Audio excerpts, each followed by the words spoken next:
Okay, well, I didn't want that to happen.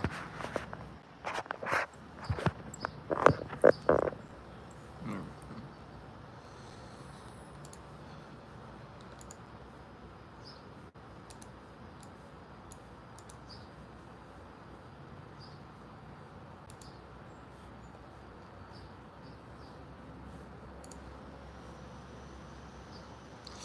Well, is it just not gonna show me being live? Like, hello?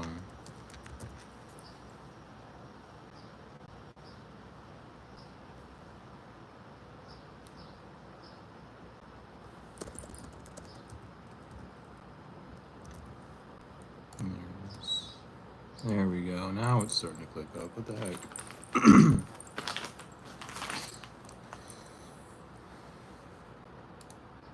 And the chat popped up before the live came on? That's hilarious. Anyway, welcome in when everyone gets in.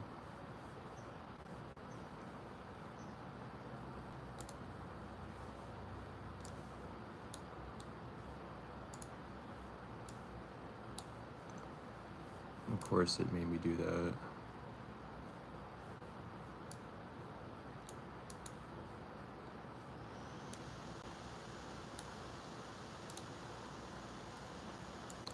I don't know why I had to go through all that trouble. That was crazy. Anyway, we are here and we are live. Doing 2 card pulls. Just questions as usual. Just a little chill stream. Next stream we'll have a talking point.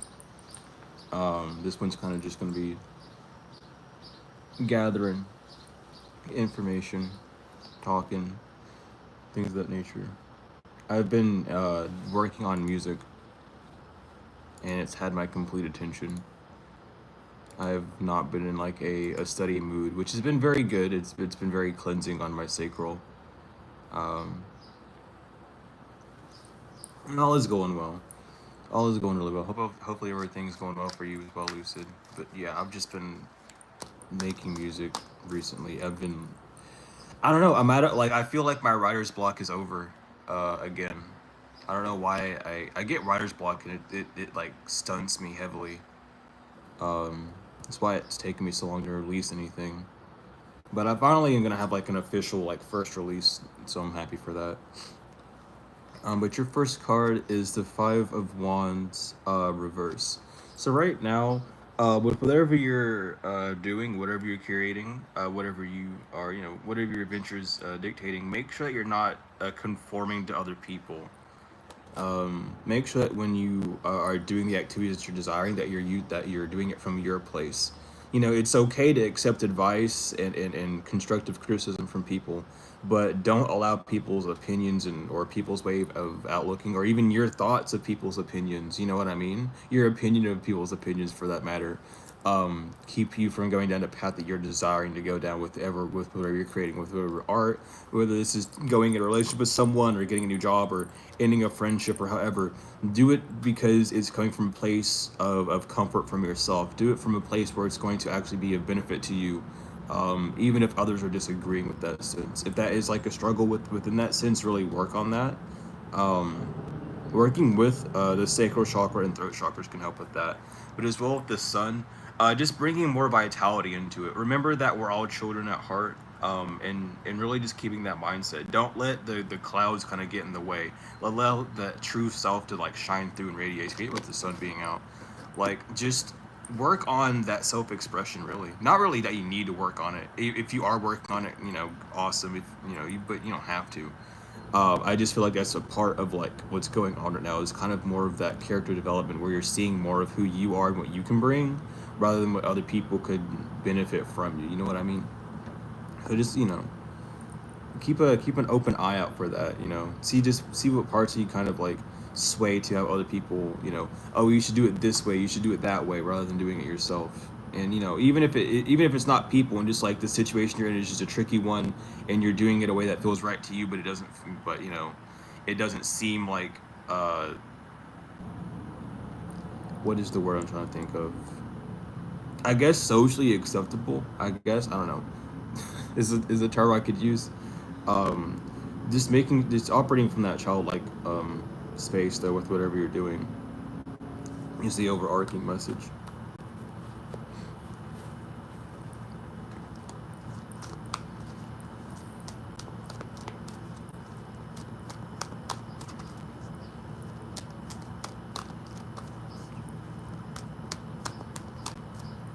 But yeah, I got you. No worries.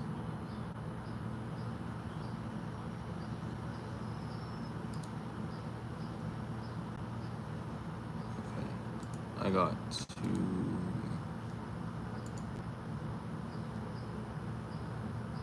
message them today and let them know.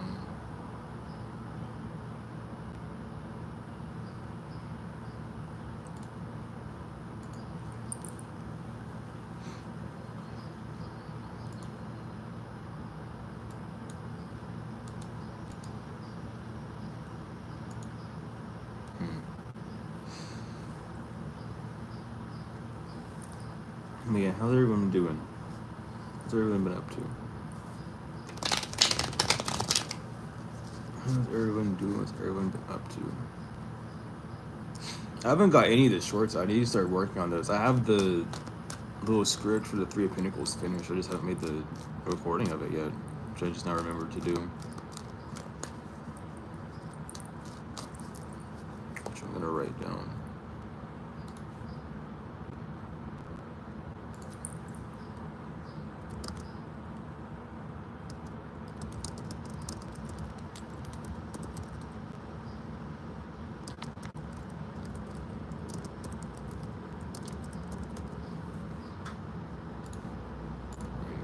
Now I remember to do that.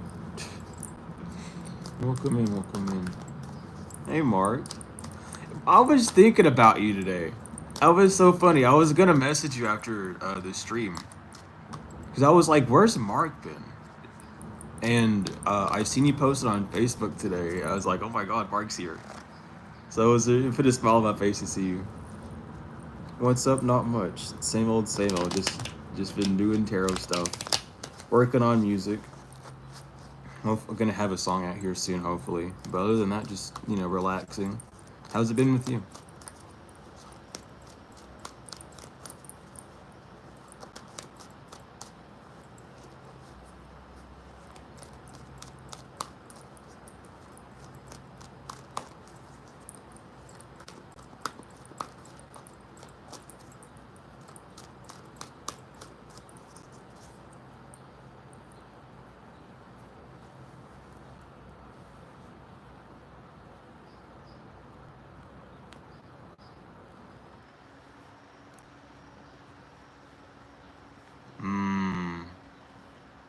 I feel that.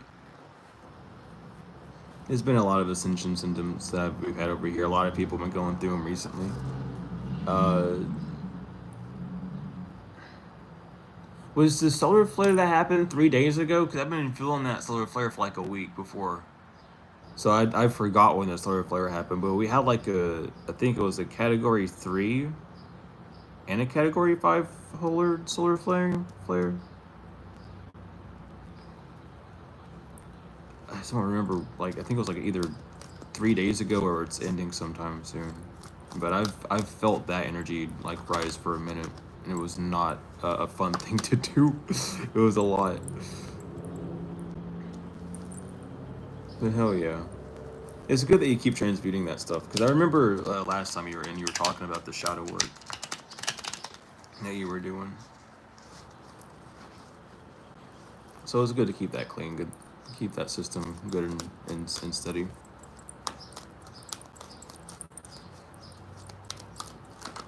Oh my lord.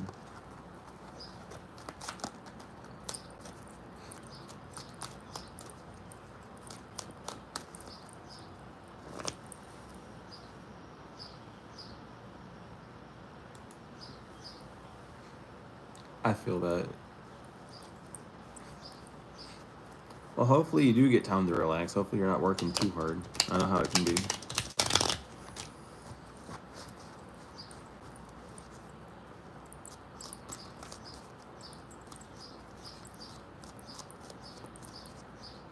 Oh my gosh, Anna's in here too. Anna and Mark are in. I haven't seen both of y'all in chat in like a fat minute.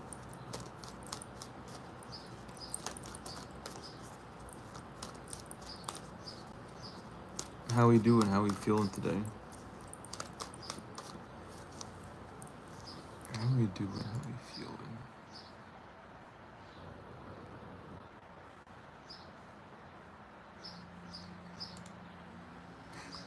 You've been busy. It's fine. I feel it. Welcome in. Welcome in. Hey guys.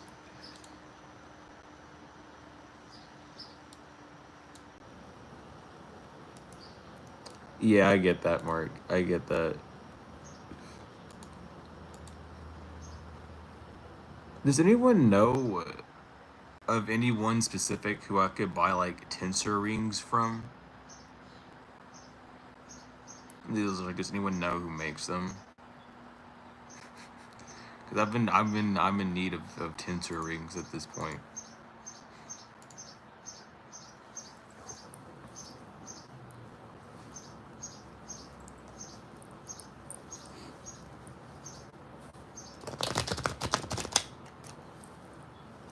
The Deacon room? Yeah. The Dendera tablet is uh it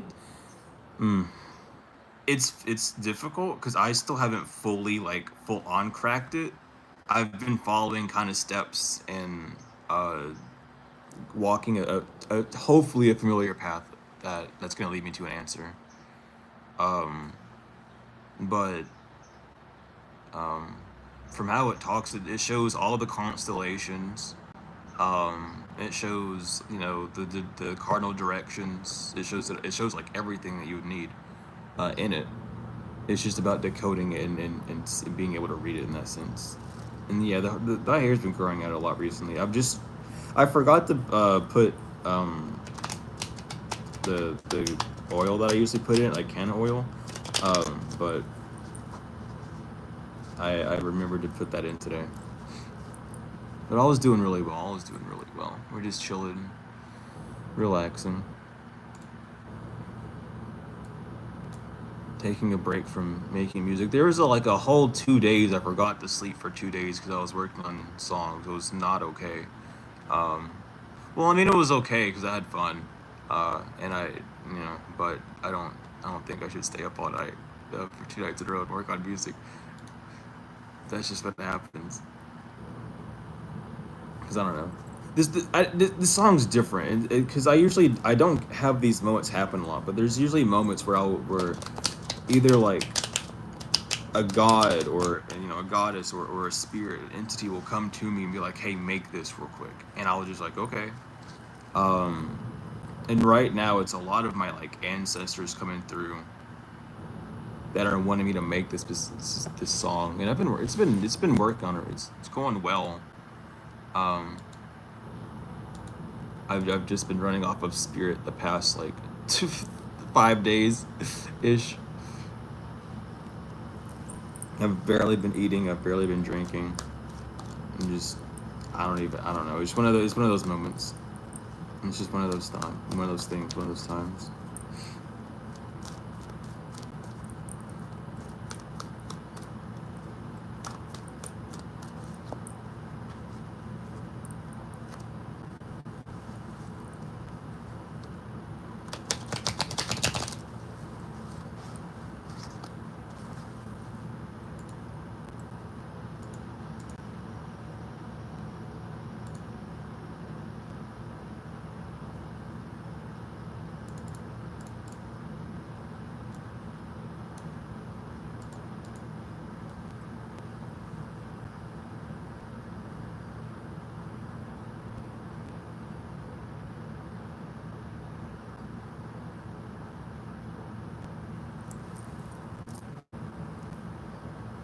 Yeah, there's a lot of old pattern cleansings that are happening right now. I'm trying to remember why. And I think I'm getting the events mixed up. So I gotta think about that for a minute. Welcome in, Lucy. Welcome in. How we doing? We have an event coming up.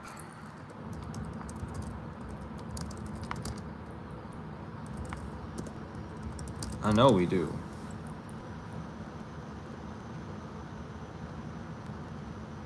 Well, I mean, didn't we? No, we had one. Did we have one, or is it coming up? Yeah, we'll see you, Anna. See you, Anna. Take care. Glad we got to see you for a minute. What is going on? I gotta look at this. Hold on.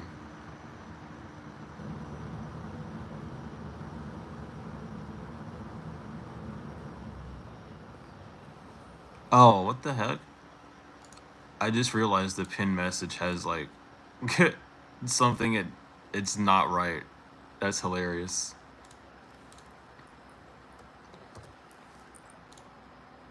That email was wrong. I didn't realize that. I hope no one tried to message that email. That would have been hilarious. Anyway, welcome in, welcome in. How we doing? How we feeling? Yeah, that would explain a lot of it. But there was like, what was the meteor shower? Did we have? Was that? It was not today, but was that like this month or recent, or is that like next month?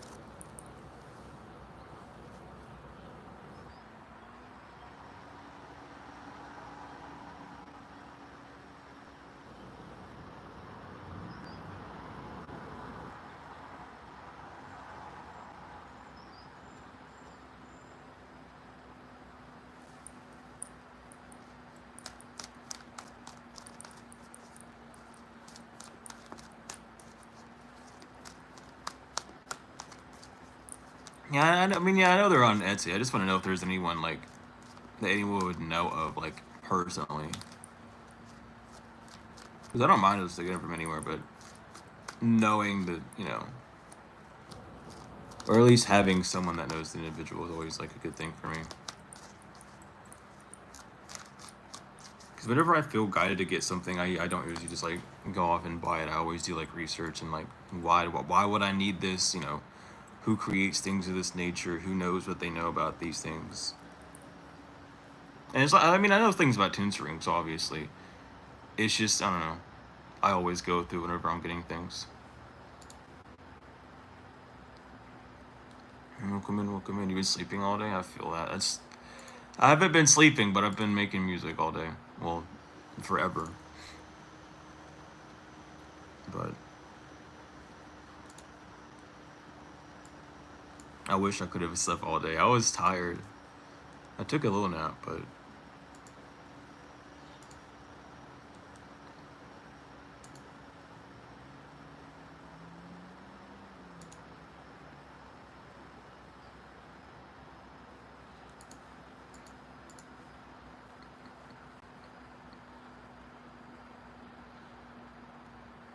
dang.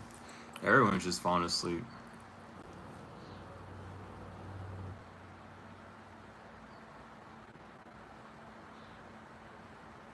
Hell yeah. That sounds fun.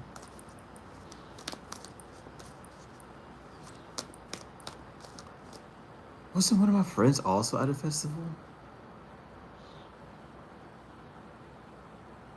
One of my friends went to a festival on the weekend as well.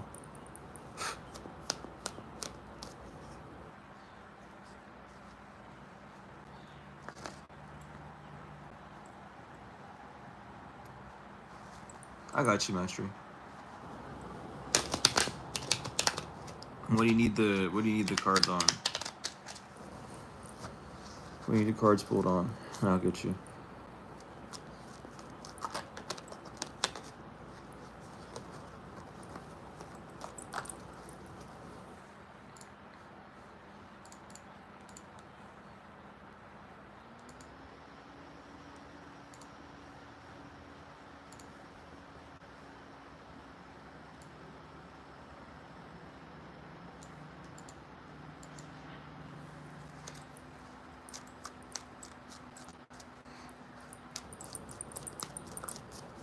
I got you. Cast a sleep spell.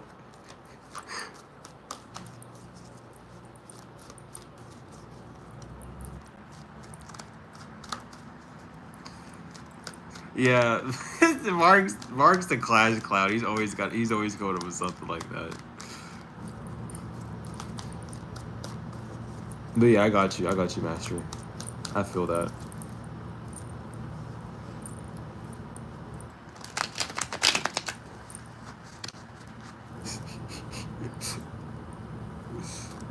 The sleeping spell.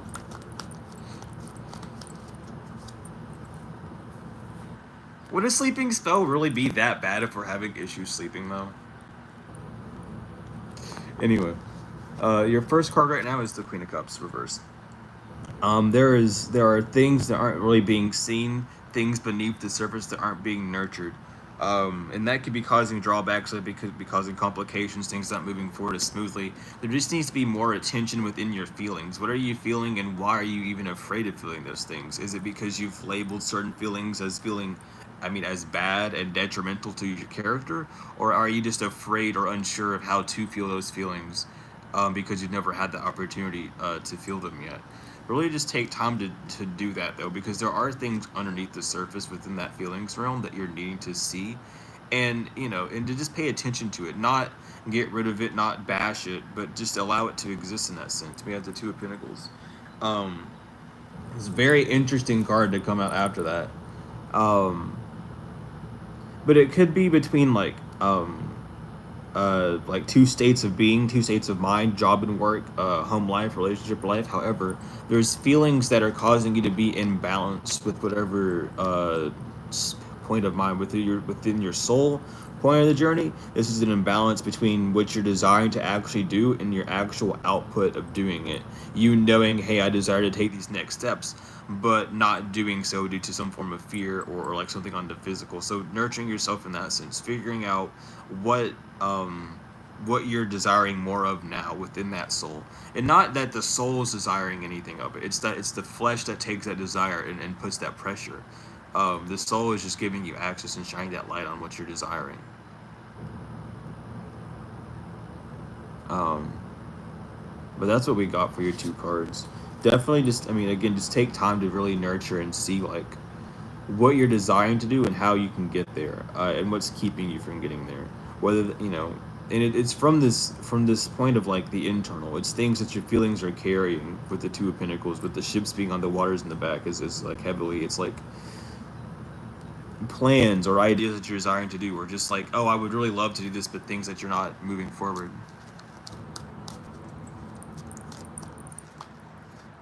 Yeah, because you're always, people are consciously, I mean, unconsciously conscious all the time. You can do anything that you can do consciously, unconsciously. You can do more.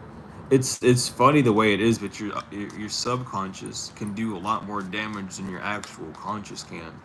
But our since our conscious isn't that aware of it, it doesn't have access to all of that. It blocks some of it out. It can't get all of the information. It can only receive the information that it's capable of receiving. You know, so you can do things unconsciously in shadow work in that sense.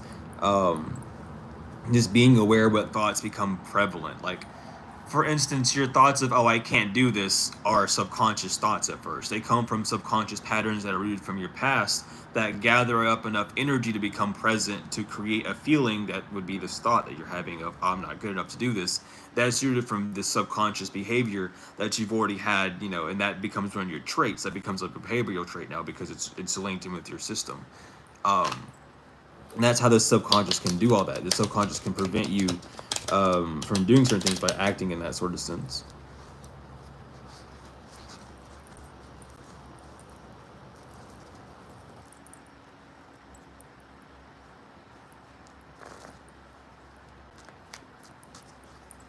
Welcome in, welcome in. But that's how the subconscious can do more damage than that. But it's the conscious mind that it doesn't have anything that can relate to it. It's not going to agree to it. That's the battle between you and yourself. The two physical parts of you and the two invisible parts of you.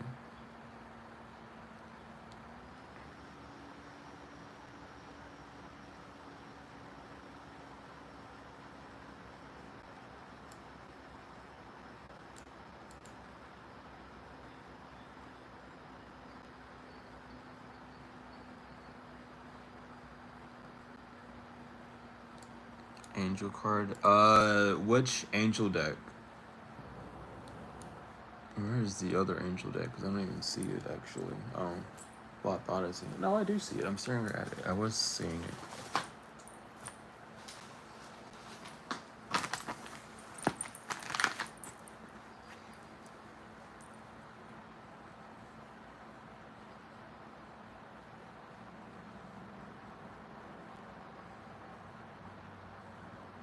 No, I can't pick. You pick. It's the angel. It's the angel prayer and the archangel tarot.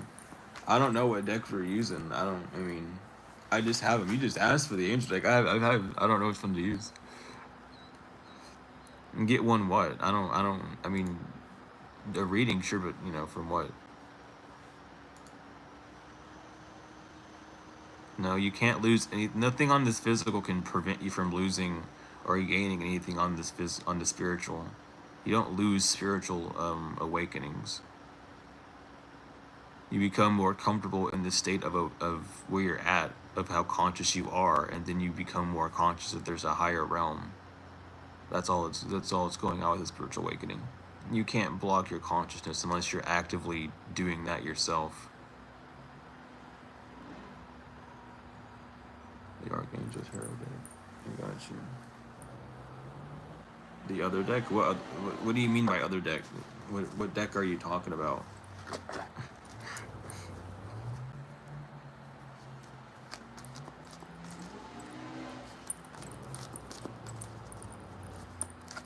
Yeah, don't worry about if you're trying to uncover a family mystery, you do it on the physical. Tarot's not going to tell you a damn thing about anything like that.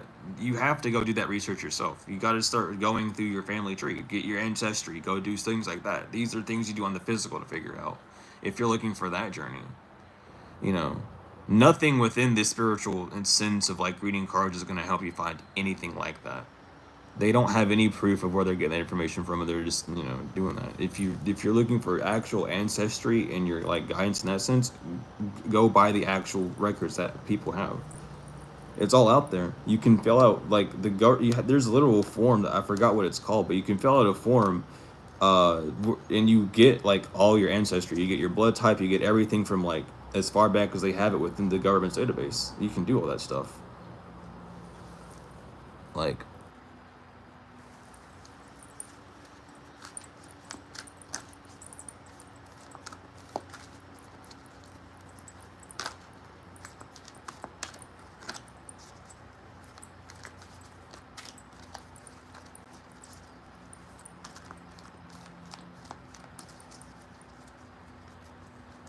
I didn't say actively losing. I said actively choosing to not be consciously aware.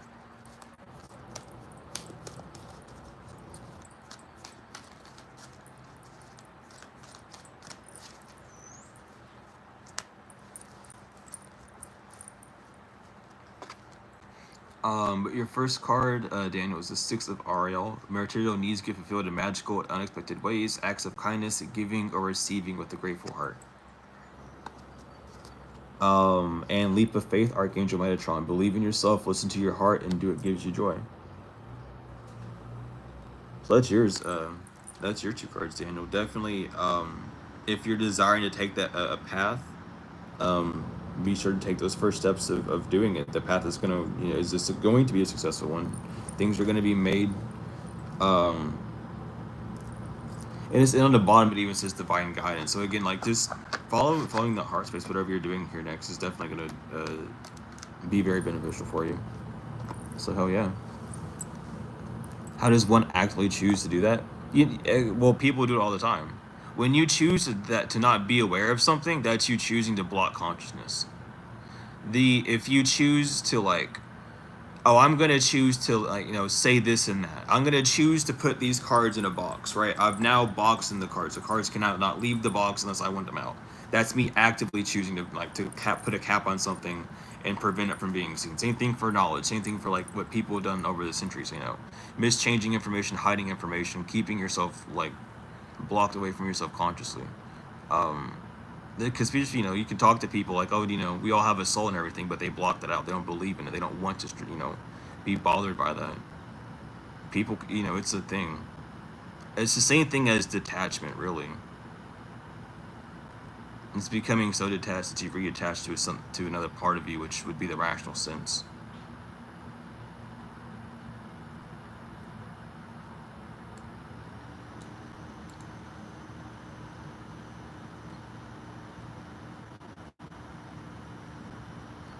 But yeah, no worries, and thank you, Theo.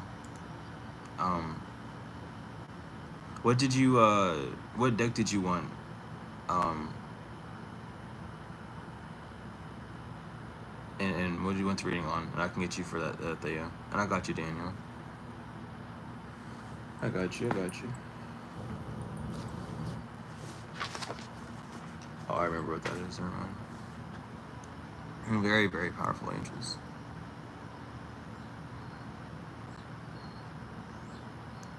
Oh, the ones in the arc. Okay.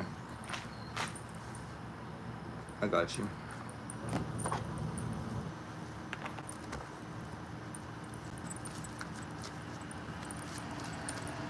Angel prayers. Let's see here.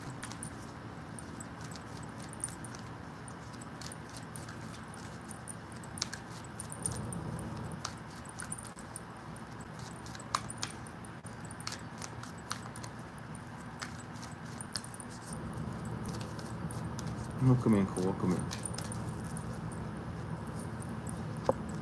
So first card we have is Manifesting Miracles, Archangel Orion. Thank you, Orion, for manifesting your miracles in my world. And your second card is the Miracle of Nature. Thank you, angels, for helping me connect through nature and fresh air.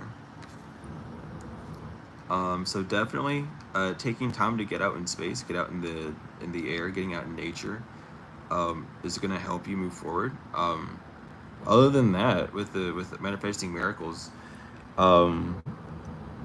choose what you're deciding to go next. With Orion especially, he's not necessarily like, well, I was gonna say Sandolphin, and literally on the bottom is Sandolphin. I was gonna say he's not exactly Sandolphin where he delivers that prayer, um, but he can be very useful for cultivating. And Sir Sanja, what did you want? Like a tarot reading? What do you want? And I can get it for you. We have multiple things going on right now.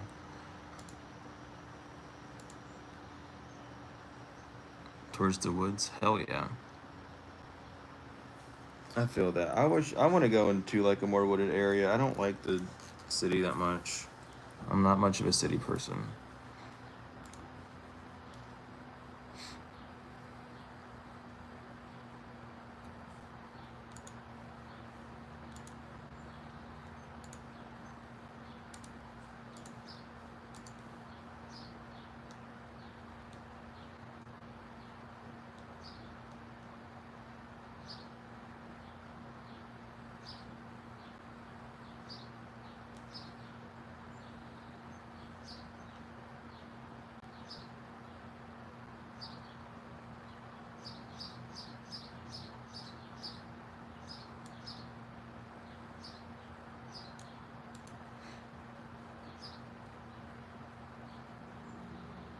I mean, yeah, you can get a tarot reading if you want.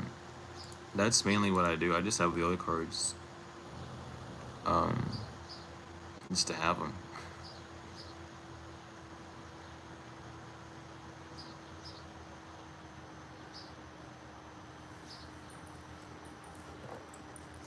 Mm-hmm. But yeah, I love the woods too. I've always been someone that enjoy the woods a lot more.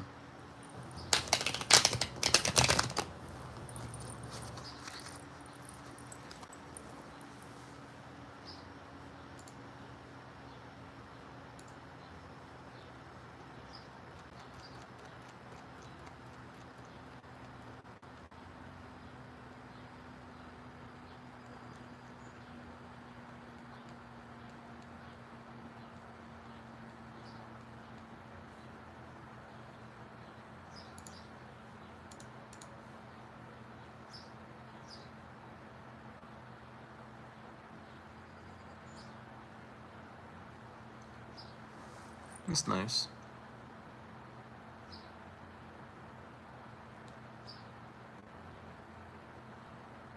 The Archangel cards tarot. That's nice. Alright, I got you. I got you. I read that as the wrong person sent that, and I was like, wait a minute, that's not who sent it.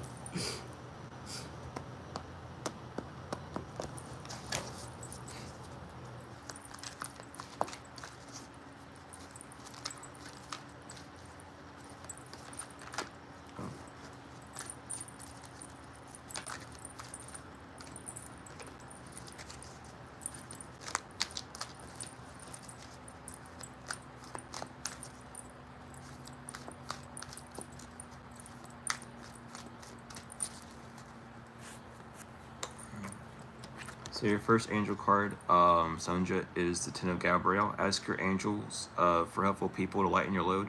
Working too many hours, trying too hard to please others. And the Queen of Gabriel, passionate, charming, brilliant, and independent. You can do anything right now. Go after what you want, and the ability to attract helpful people. So if you've been in a huge struggle, especially with Gabriel, is the I think they are the swords in this deck. I'm not too sure. But especially with Gabriel coming out, being the messenger, regardless. If you are needing to help, needing people to come in and help, or not even just on the physical, but whether this is like financially, energetically, however, you are able to at this time, call on them and ask for that help. So whatever you're going through right now, you don't have to go through it alone. There is help. It just, you need to call upon your angels, call upon your guides, whomever you call upon, and ask for those people to be released to you. In that sense.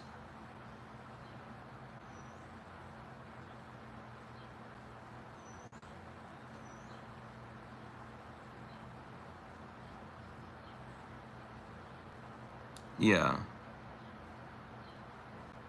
Metatron was basically Enoch. Evil is Enoch.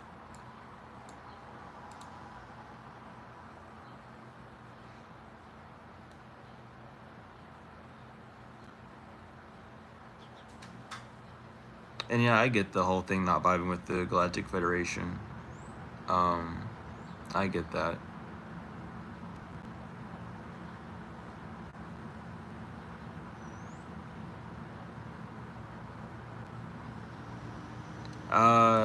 I do not remember the angel cards. But you can go back in the stream and see it, or in like the video, because I always keep the videos up too.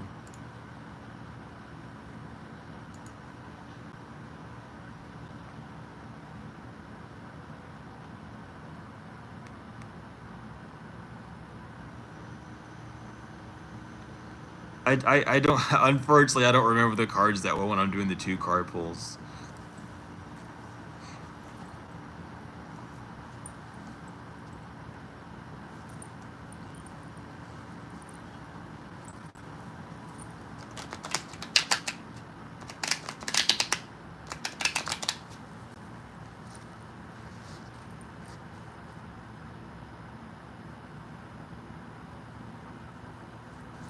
Yeah, for sure.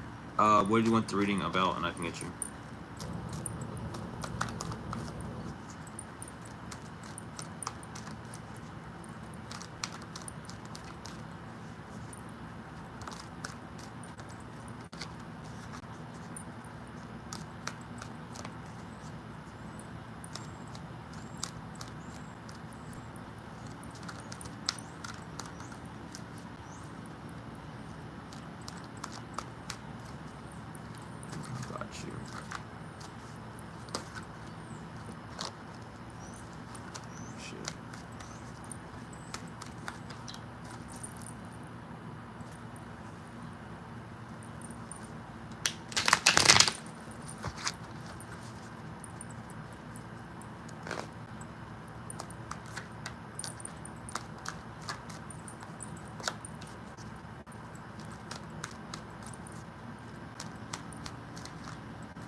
Okay, so right now, Theo, your first card with the just love, life, and journal is the Devil. This is the card is Saturn. With Devil, it talks about being bound, restricted, with the masculine, the 5 senses, being overinflamed in the the feminine, the heart space, the intuitive self being silenced in that sense. When it comes down with the love, with with things that you're desiring within love and within life, make sure that you are doing those things and receiving those things with yourself before looking for it externally. Um, you could be identifying a lot of things around you as like mishaps or just being confused about them as well, kind of just with the five senses being inflamed on the masculine, just kind of being overstimulated by that, and allowing that overstimulation of that to kind of like not nurture that internal self, not nurture that heart point. So just be aware of like how you're identifying with things, how you're allowing things to kind of stick to you, and how you're identifying with things, and how you are identifying things, in both in those ways. Um, so that you can like detach yourself from whatever is causing that sort of stagnancy. And with the Seven of Swords, it's something about thinking about things a little bit more within the past sense of things. The Seven of Swords, the reason there's two swords behind the dudes, there's certain thoughts behind you that serve a benefit, but you're carrying a bunch of swords, a bunch of thoughts that aren't of benefit to you at this time. And the seven relating to like just needing to rest. So definitely at this time, think about things that you were desiring in the past. Is there things that a past version of you is desiring still, that's keeping you held back in the department of love and life? Or are there things that your past version of yourself and your current version of yourself still agree upon, and need to take steps forward to be more complete in that sense? And this is what really needs to be checked out. And especially with the five senses, is this old version of yourself coming back in a higher new vibration because now you're able to overstand and use that version of yourself in a more beneficial way? Or is it just a past version of self coming to you to kind of just receive what it wanted back then as well? Kind of like seeing it in that sense is going to really benefit you at this time. But don't run ahead of yourself, and don't worry about people being like ahead of you in either of those departments, because we all walk our own journey. And some people who end up being with other people, sometimes they sell themselves out for less. So though it might seem beneficial from an outside, from an inside, when the door is shut, it might be a completely different story.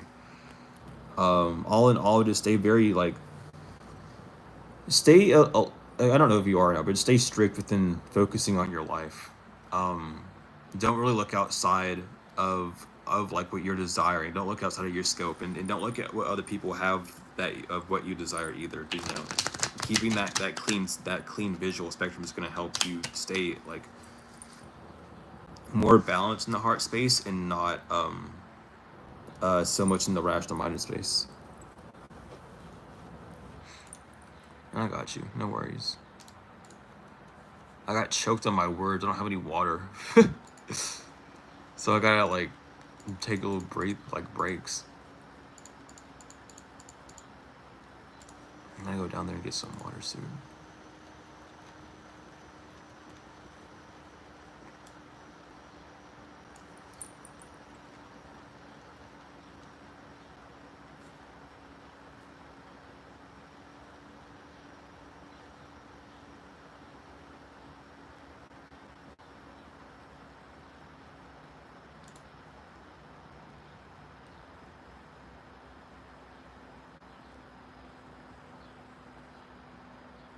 I don't know who this character Wisdom is, but them being angry doesn't have what I don't know. I'm gonna refrain. I'm confused.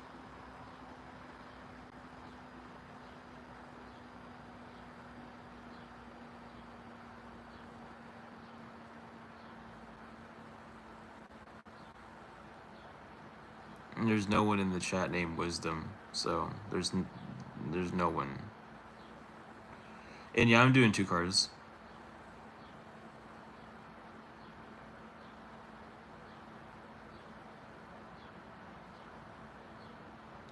And I'm doing well. Hopefully you're doing well as well.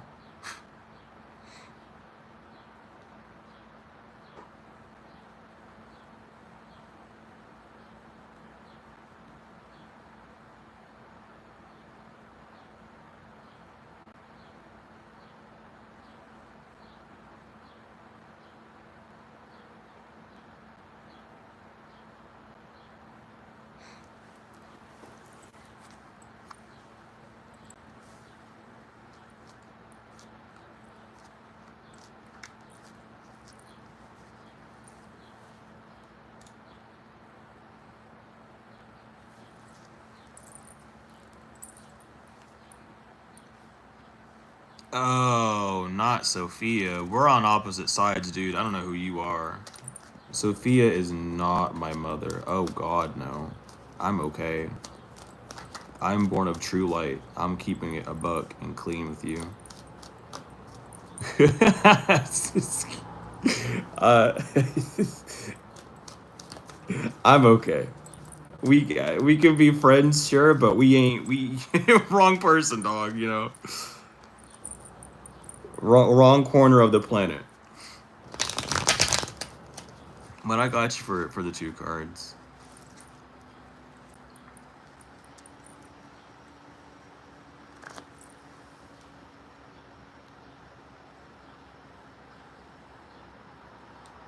I'm not Anita. I'm not gonna talk to someone that thinks that calls Sophia mother and asking me if I know light. You don't know how like backwards that is. Anyway, what do you want the reading on? Presley and I got you, but Sophia is false wisdom. Anita, Anita. Sophia is literally a liar. She's a false light. It's not. It's not the first time. I don't know like what they're doing. They got some. I don't. Hopefully, it's just a misinformation on their half. You know, if they are looking for light.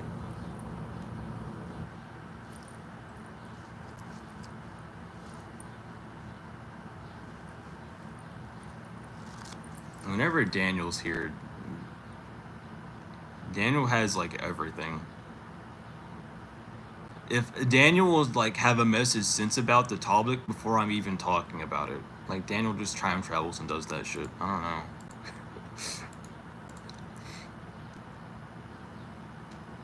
know. It is great though. We need people to who know their stuff because it's very important.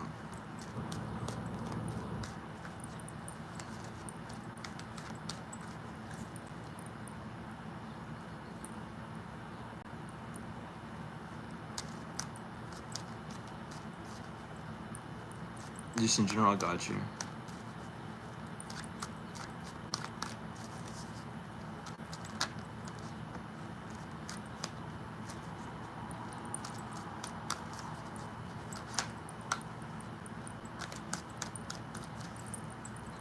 You gotta do your research, man. See, here's the biggest thing. If it's out in general public, do your research. If everyone out there is talking about it, do your fucking research because everyone that's opening their mouth from there heard it from somewhere and they're saying it completely wrong. They're saying it somewhere somehow wrong.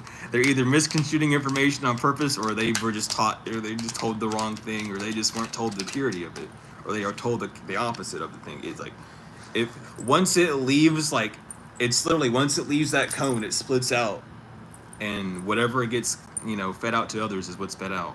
Only few will like really see it.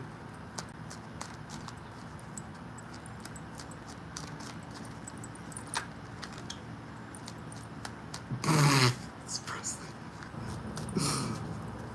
Not Presley. I've been shuffling this day getting this stuff ready for you. That comment just reminded me.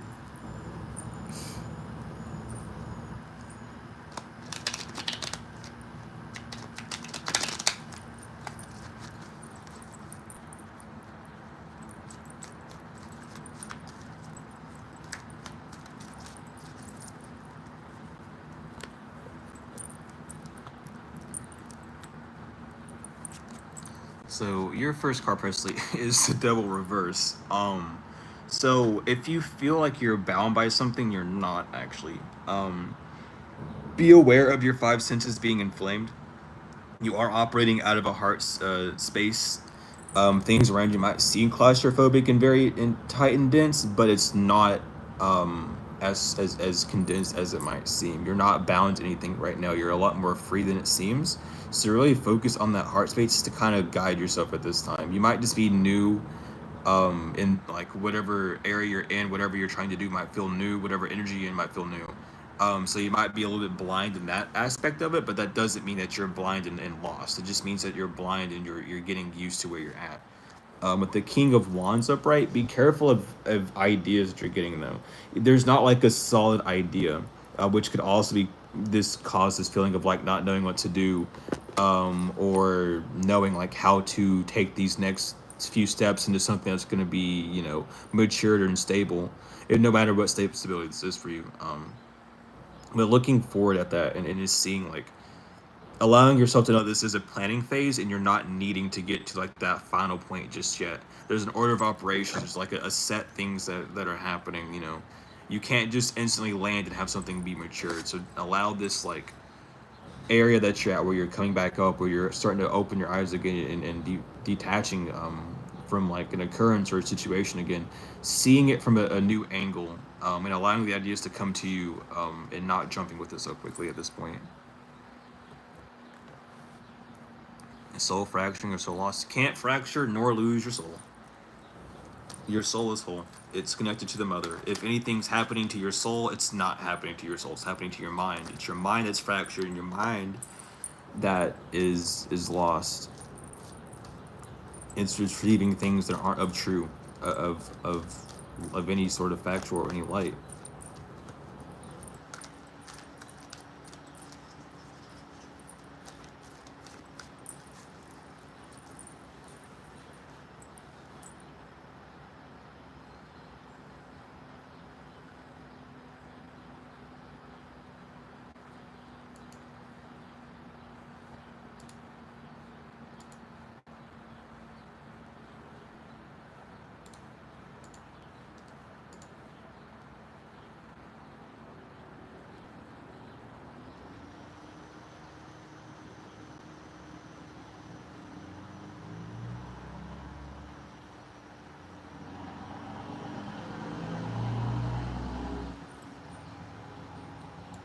Yeah, because that's your mind creating that. Notice how you say when you're in a certain mind state, you're feeling that, because you're not actually feeling it. Your mind state is changing the state of you that's creating that feeling. It's nothing else but the mind that's doing that.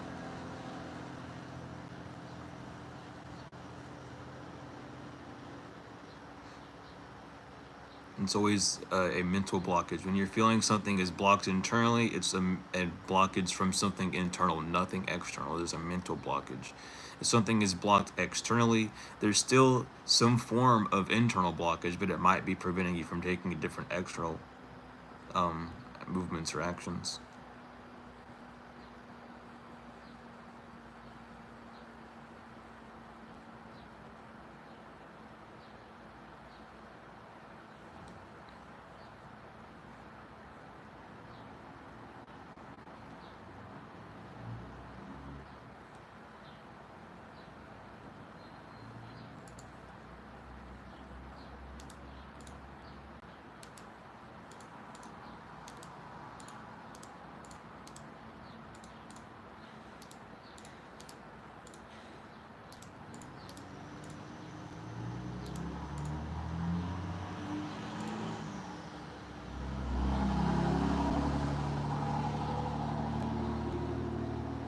How did I get break from my fast? It went well. I'm basically back on another one though. I haven't ate in like 2 days,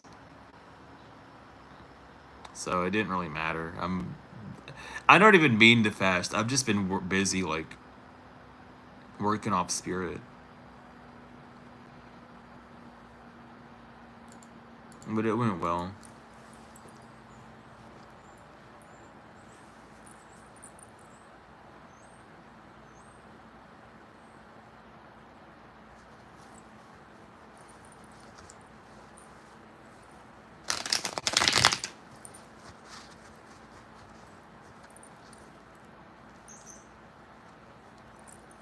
Yeah, definitely. It's the way to remove the thoughts that are pessimistic is just by doing that shadow work. It's just delving in and doing that shadow work. The shadow work is your first line of mental defense. If you can see things inside and outside, they won't be able to get you. When you do the root work and you start to see what caused it, what's the planting of this, what was the first energetic interaction between this and that caused this to exist. That's the root work. That's getting down to the alchemy of it, to where it can no longer affect you, to where you can shift into something that is going to help you. But you can't do that till you do the shadow work.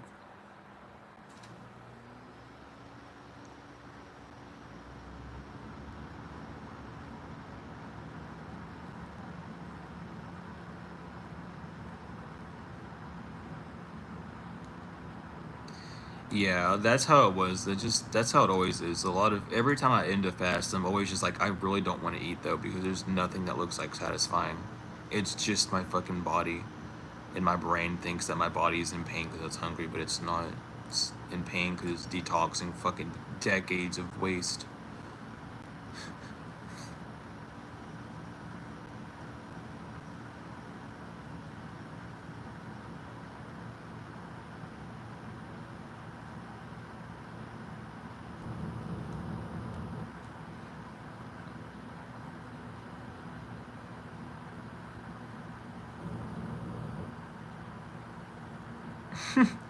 Yeah, you're not supposed to eat. You're supposed to eat light after a fast, but some people just go back to eating fucking crazy. Uh, that's basically what I did. I had a whole fucking feast, so I can't even blame you. As long as you can like, as long as it doesn't hurt your body, I guess it's it's fine. As long as you aren't in pain, you're fine. Um, it's definitely not recommended to do that.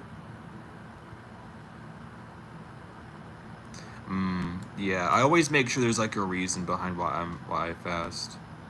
Even if it's simply just like I just don't want to spend money today, I'll just do that and make that a reason. And use that as like a mini challenge.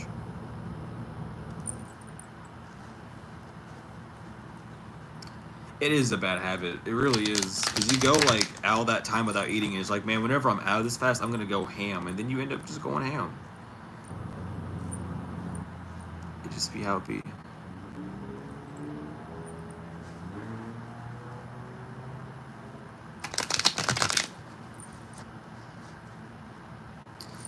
Hello, hello. I'm doing well. How are you?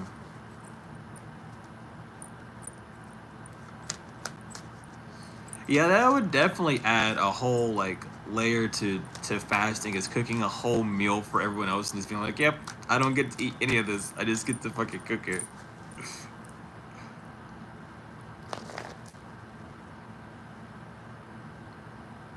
Yeah, it was weird. I haven't like ate meat in about 2 years, and I had like chicken rings for the first time, and it upset my stomach because I was kind of craving. I was like, I'm curious to know like what's going on with the meat. So I ate it. My stomach hurt for like 30 minutes because it wasn't used to digesting it. But it was very weird.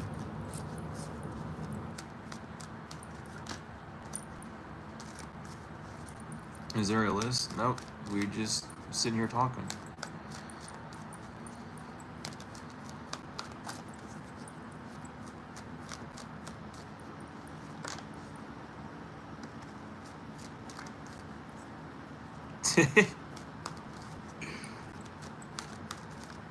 Yeah, that's how it was for me. My friends would invite me out to go eat, and I was like, dude, I'm not like.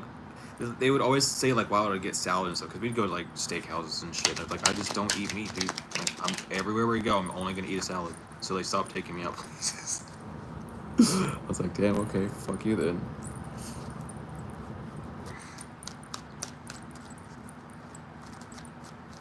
Yeah, you can. What do you want the 2 card on? I got you.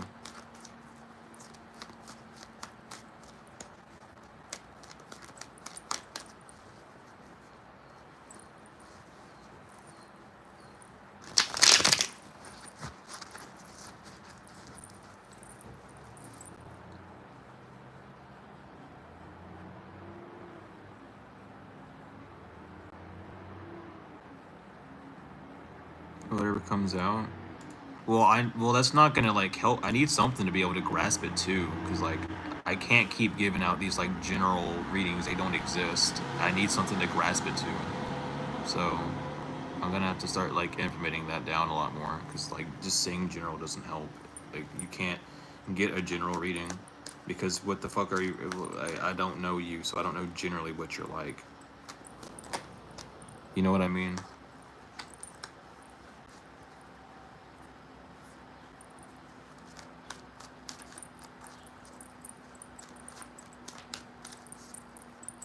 But I mean, like, yeah, it's not like a big issue, but it just helps give better readings. So that's but I don't know. I feel weird setting that boundary, but we're setting it anyway. So don't worry. No. And of course, I don't block people. I it takes a lot for me to actually mute someone. I either have to be in one of those moods to where I'm just like getting told just get rid of them, or like it's crazy. So like there's nothing that you have done to like make me upset or anything. You would like you know what I mean. So don't worry. Unless you're in here to like just blatantly troll, then it's different. But if I'm in a mood where I'm tolerable, it's different, you know. But you're fine. It's no worries. We're all here talking.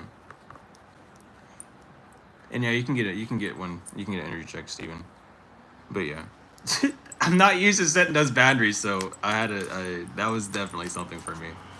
Because I don't want it to come off as mean, but yeah, everyone gets it. It's a whole thing. You're not the only one that panics and you put boundaries down. Don't worry, I'm over here fucking having an anxiety attack over it. Anyway, your first card is the Knight of Wands. The Knight of Wands talks about not overworking, not making yourself get a headache, over holding on to things for too long, or not taking the leaps when you're needing to. So be very aware of this at this time. It also does say that you could be on the edge or on the verge of not taking that complete leap as well. Um, so be really aware of that. Be super aware of that. Don't give yourself a head like don't over plan heavily. I'm getting that heavily right now. Like don't over plan with things. If you have like a small plan, allow yourself to move with that. Don't stress out about what to do next. Allow that next part to come up when it needs to. Um, but definitely like watch out for that heavily. Just like headache. I don't know why I zoned in so hard in that part, but yeah, definitely do that. With the Page of Pentacles coming out as well, excuse me. This has a lot to do with upbringing something with on the physical. So if you have been like, wanting to move in a different way, um, or wanting to plan to create something new, and you've been walking down that path, continue doing so. If you have been working on something, it's in a transitional stage right now, so don't worry about it falling apart or breaking. It is working within that. Um, because I mean, even because you did say this for love, I'm giving you like your general and kind of a love, low key. But for the love aspect of it, don't stress yourself out about love. Allow yourself to move forward with what you're desiring with love. If you're wanting someone to pamper you, go out on dates, do things. Spend a little extra more on yourself. Don't be so serious with yourself. If you're on a diet, be a little bit loose with it. Give yourself that slack, that credibility to allow that what you're desiring to come in. Because sometimes we'll go so hard on like a regimen or a routine that we keep it away from us rather than accepting it in, because we still have like a belief of, oh, if we drop this routine then everything else is going to fall apart. um and welcome in I'm doing well. um yeah, that's usually you see, if I don't mind that, Steven. That's the thing. If people come in here and they're like they troll and they also are in it a little bit, like that's cool. But we know the ones we're talking about. We don't see them anymore, luckily. Those are like funny. But that's what I got for you. Steven wanted a. I feel that too, Daniel. I just now read your multitasking comment, so I get that. Um, Let me get Steven for the energy check, and of course I got you. No worries. No worries.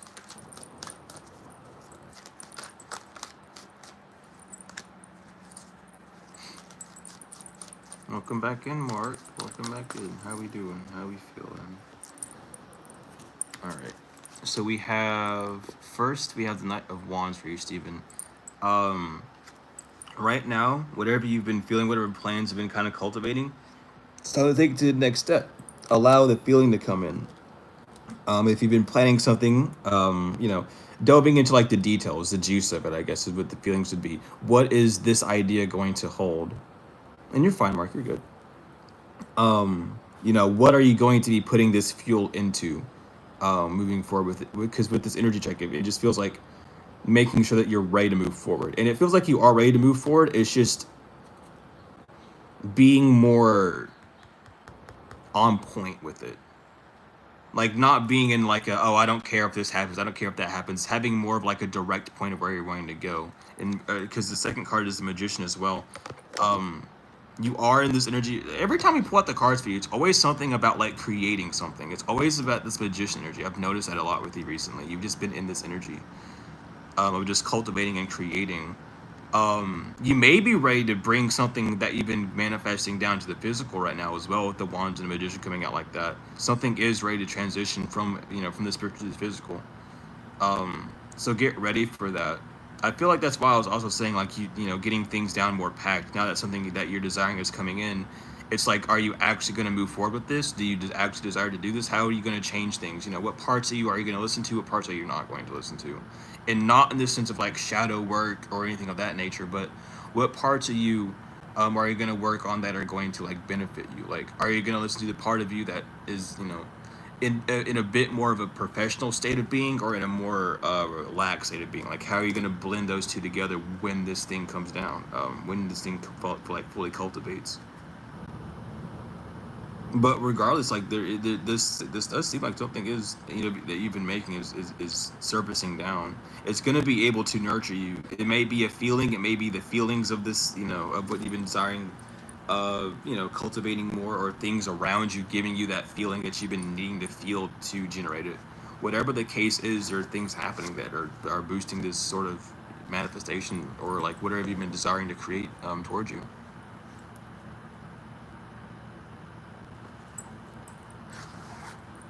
Yeah, I got you. I got you, Anita. I can get you as well, Mark. But what did you want, Anita? I got you.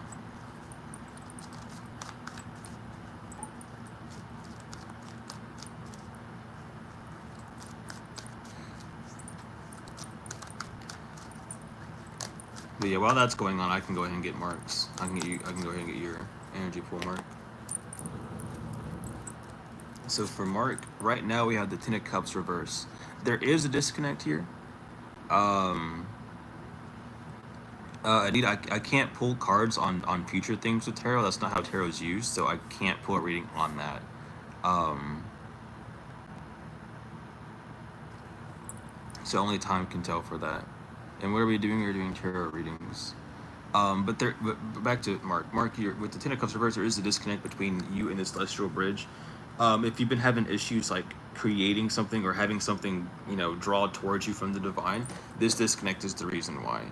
It seems like, especially with the Ten of Cups, it seems to be like there's an offspring moment that's supposed to happen.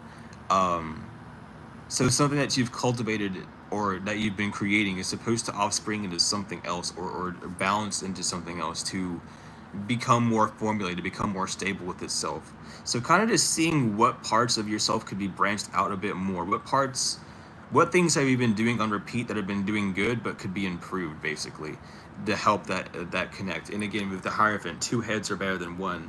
That disconnect is like there's a greater aspect of self that you haven't quite hit yet, that you haven't narrowed down on. That once you start doing, things are going to be able to come into like a greater being. So just working with that. Other than that, the energy is good. There's not really like a bad feeling. I usually stutter a lot more whenever I feel that pressure of something bad popping up. I feel like people notice that a lot too. Um, but there's nothing bad with it. It just feels like there's like a disconnect that you're trying to figure out how to connect with it. Because you have the things that you need. It's just something hasn't happened yet. That sort of like bounce off hasn't happened yet. Yeah, both were in reverse. And yeah, I'm a reader. Are you a good person? I mean, we're all a good, you know, we can be good to ourselves, but I can pull on that one for sure. Uh I got you, Mark, no worries.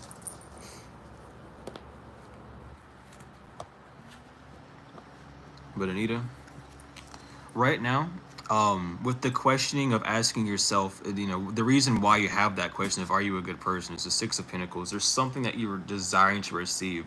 You might not be giving yourself enough credit for the things that you do, or for like the acceptance or accepting a lot of things that you deserve on the external. That might be causing those sort of feelings of needing to ask a question like that. So kind of just seeing like what aspects of yourself need that nourishment, need that better backing, to really help you move forward. And with the six being there, definitely spiritualize it.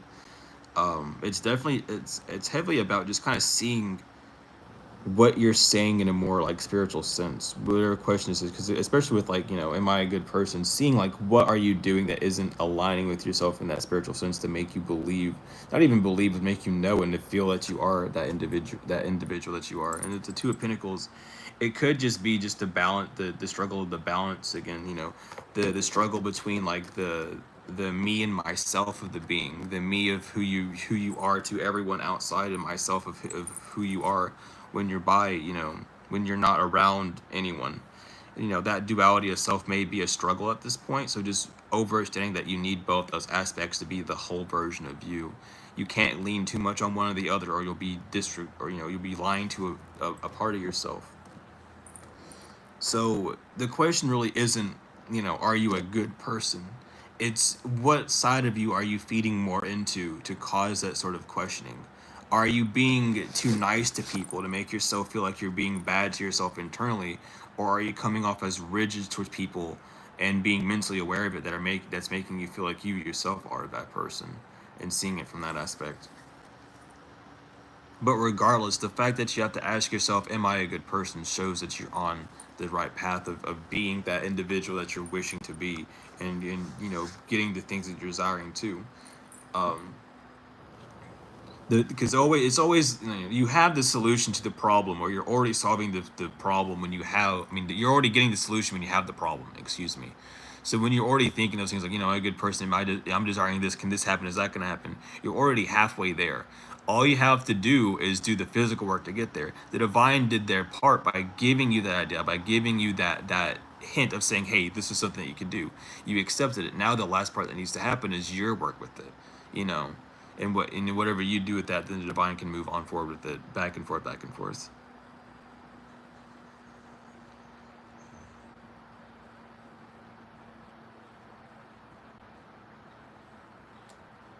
Love you too, Mark.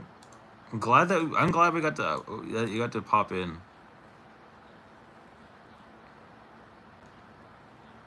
Hopefully you sleep well.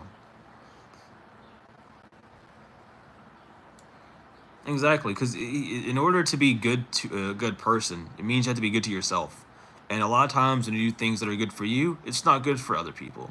So you really have to like set that boundary of like, how far am I going to be, how good am I going to be to myself that is bad to others, and how bad am I going to let others be to me that's good in that sort of sense? How can I be that balance? And that's your moral compass, and to each their own with that. Don't let that like sway you one way or the other. People's moral compasses are different. Dude, people's moral compasses are swayed by their opinion, by like their appearances of people. You know what I mean? Like people's moral compass is swayed just because the fucking moon is rotated slightly to the left. Like,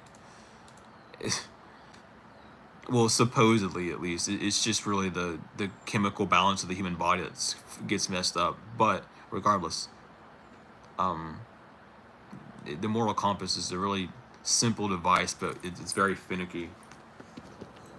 Very, very, very finicky.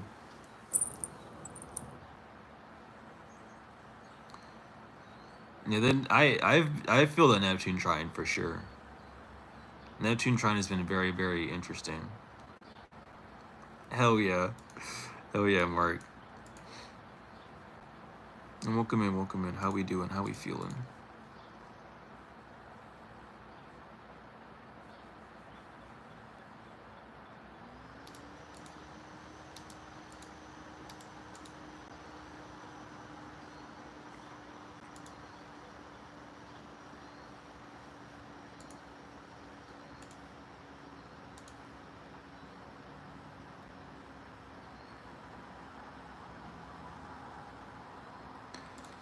That's what I forgot to do. Holy shit. Damn. I can. Let me send this message real quick.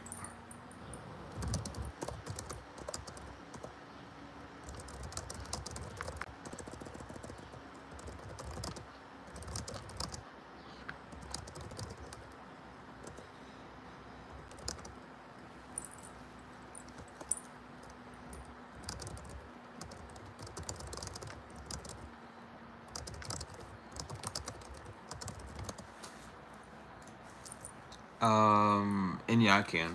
Let me get these for you.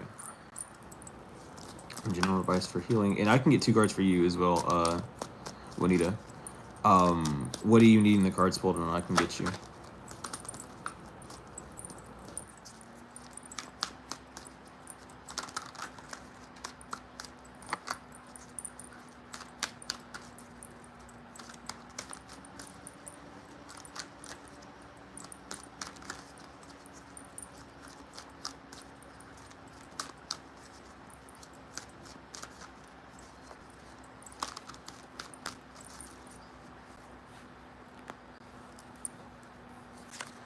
But right now, with Hidden, your first card is the Empress Reverse. Right now, take time to just connect to yourself. What are you doing that isn't nourishing? And a lot of the times when we hear, when I do say nourishment, I'm gonna start breaking it down a little bit better, depending on how it comes out.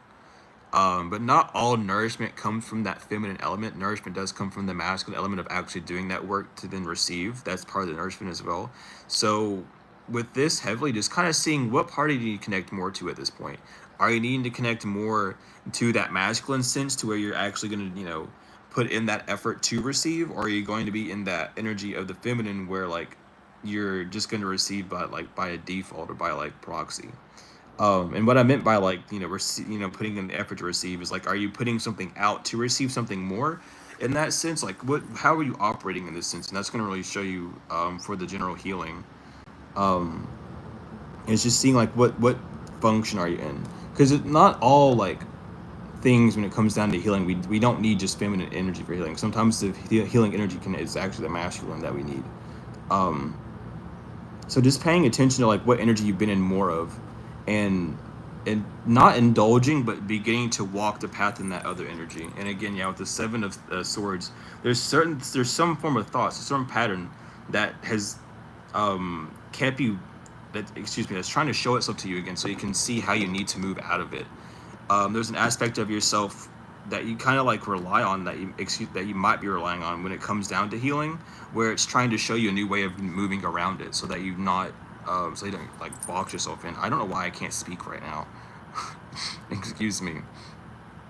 But with the 7 of swords, with this Empress being in reverse, definitely just take time to see like what past version are you leaving? What thoughts have you left behind that are actually beneficial to you? What are you carrying now that's like making your load heavier or blocking what you've been desiring to do?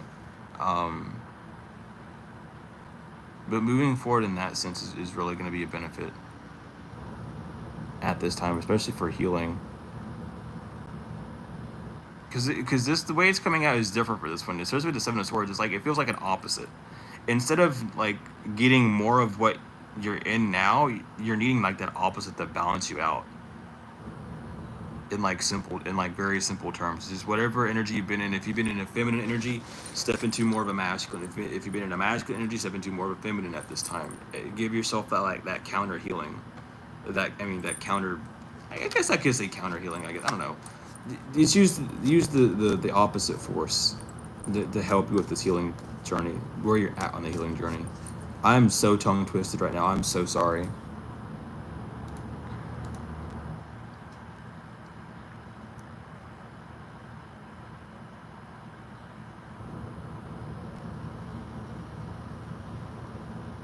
But yeah, I can get you a reading where you need it. I just need to know what it needs to be on, and I need to stop stuttering because holy crap, I just can't stop. It just keeps happening. I've been lazy like with everything. Yeah, I have too. I'm in that same boat of just not been focused on like working so much. So yeah, just don't jump into it immediately. Like you don't have to kick in the gear like immediately, but start doing those things that you've been thinking about. Like, oh, I should really get this out of the way and get this task done. Just go ahead and start working on those tasks and getting those done, just to get that energy kind of ramped up in you, so that whenever that balancing does happen, it doesn't feel too weight on one side or too weight on the other. Um, but we need it for you in your general. You have the Queen of Cups reverse, and that's just saying that there's things beneath the surface that need to be nurtured. There's certain things that you're not expressing, or allowing yourself to express, that you're needing to, um, and just so you can like move on from things and allow some more space within yourself to open up. So just paying attention to those. If you're having like reoccurring thoughts of like, oh, I don't know how to do this, or this is scary to me, allowing yourself to feel that feeling and allow those thoughts to just appear for that time being. Don't allow them to like fully corrupt and take over you, but just let them be there and show you like the experience they're trying to show you, so that they can leave and have more space for you. With the Hangman, I feel like this is something that you're just very aware of, or you're trying to do at this point. Because the Hangman does show that there is an awareness of like, oh, I have had this bottled up for a while. I just haven't been able to talk about it, or I don't know how to talk about this thing. It's just been bottling up for a while.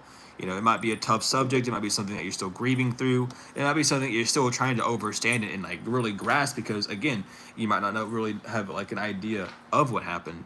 But regardless, take time to nurture that. Take time to allow whatever you experience to you know exist, to be a thing. Don't deny it.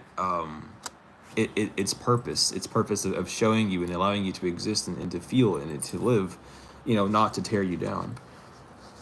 So being in that space right now is really going to be beneficial. But don't restrict yourself from feeling. Be authentic.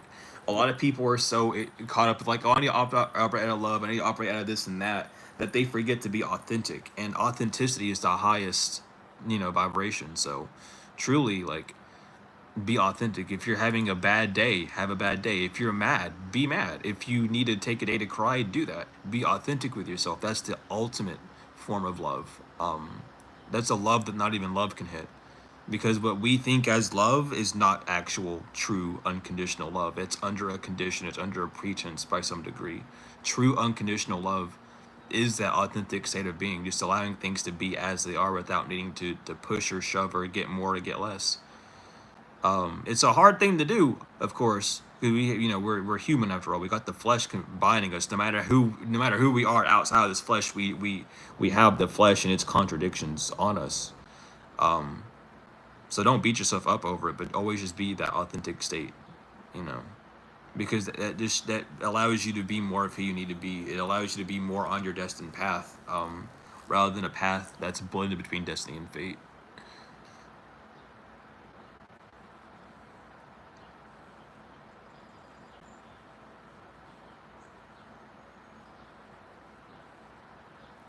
Yeah, very much.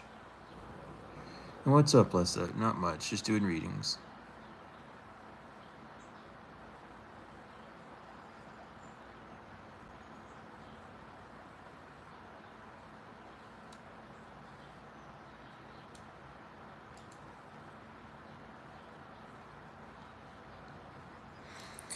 It's like, I mean, dude, we can't. You look at the word love, and some people are afraid to say love to their friends because it's like, oh, if I say I love you, that's gay. Like, I mean, like, do you see what I mean? Like, it's so weird. Like, like, that's your homie. You say you lose your life for him, but you won't say I love you. What's, there's no difference. I mean, I'm not gonna start like a revolution about it or anything, but what's more gay, saying I love you or like losing your life for someone, like in that sense, with that mentality and everything in pact, right? Think about it. If you're gonna go that far and say it, then you live up to what you're actually saying and preaching about. But regardless, I'm not here to judge. I'm just here to make things a little bit more obvious. It's the teensy bit, you know? This is just to show you how comedic it is, not to show you how scary it is. It's kind of funny because it's all backwards. It's all backwards. Yeah, no Roman. Yeah, shut up with the Romans, dude. They used to. I ain't even gonna get into it. If you know, you know. I know you know. You said it. We ain't get into that shit, dude.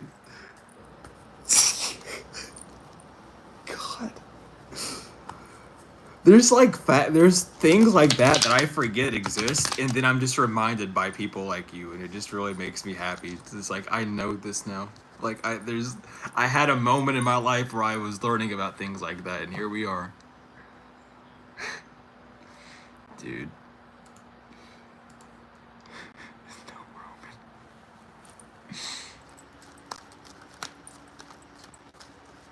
That's funny.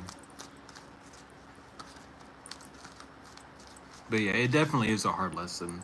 Um, no one said the lessons were gonna be easy, but they come with the one thing that is guaranteed and promised, which is that wisdom.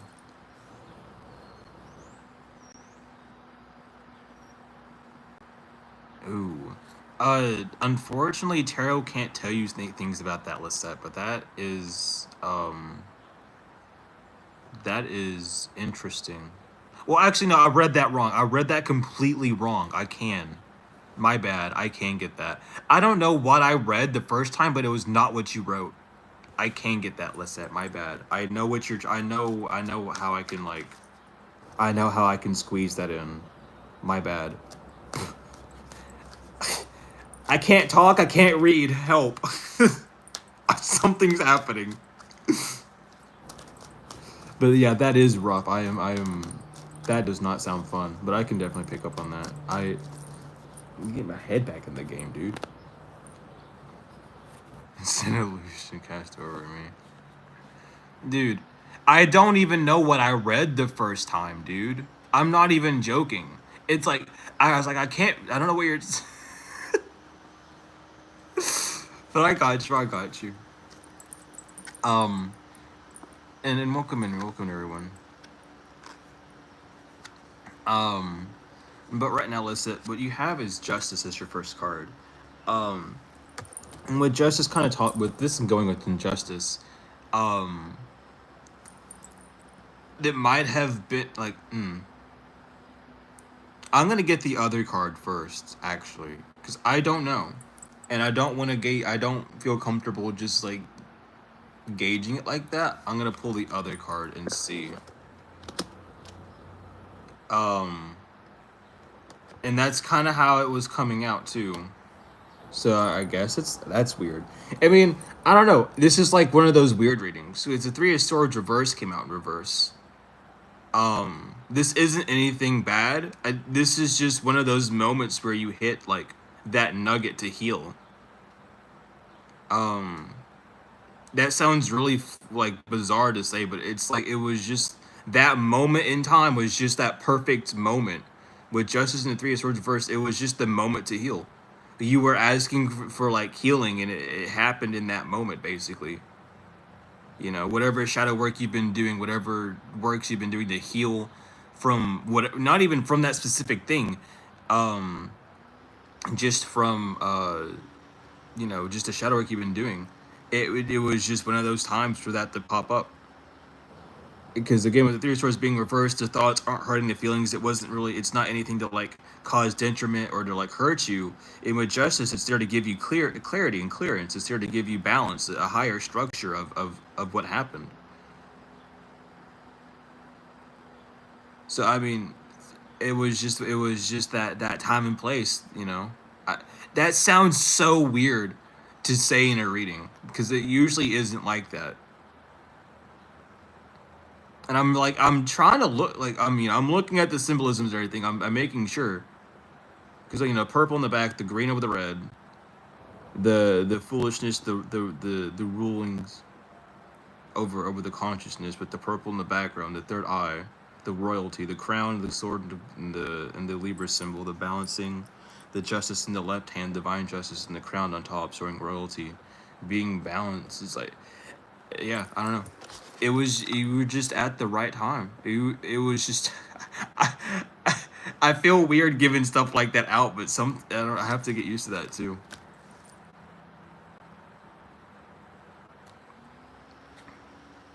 I I don't even know what I was getting at first, Presley, but that, I mean, what's coming through with it is genuinely just like the healing was just time. It was like there's nothing bad about it, like, you know.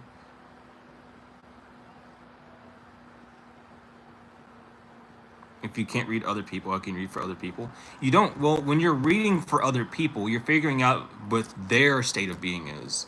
When people come to you with an issue about someone else, they're wondering about what their motives were, not what the person actually wants. With let's say, hold on, let's say this. Let's say I get punched in the face, right? And I go to a tarot reader and I get a reading. Why the fuck did Terry punch me in the face? I'm not gonna pick up on anything that Terry did because Terry's not getting the reading. Who's in front of me is this individual. It's talking about its energy in this place. I don't have anything of Terry. I don't know who this Terry character is. The only person in front of me that I could actually pick up on and read is the individual. If I were to pull cards, you might see cards, like the Five of Wands, like the Eight of Pentacles reverse, something not working out, just some sort of dilemma happening in between. You wouldn't really pick up any sort of like engagement. The rest of that engagement part would come from channeling. But when you're getting a tarot reading, a tarot is simply just about, the querent. It is about the relationship between you and the elements around you, not anything else. And those elements that are around you are only around you because of something internally. The only reason I would have got punched in the face is because I did something that would have got me punched in the face. I might not have been consciously aware that an action was going to get me punched in the face, but I knew well enough not to do it. I had some form of ill intent to do it. That's what getting a reading is seeing what ill intent really, or the truth behind it, the connection, the soul. Why are you not following your soul? What's got you away from your heart and closer to your rational mind?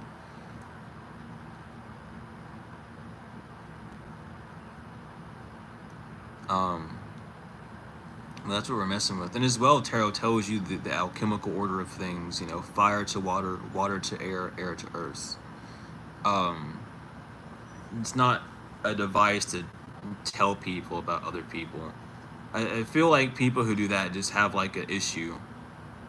Like, you shouldn't really need to talk shit about someone else to make money if you're like actually like a worker of the divine, dude. I feel like you're divided and not divine at that point, but that's just me.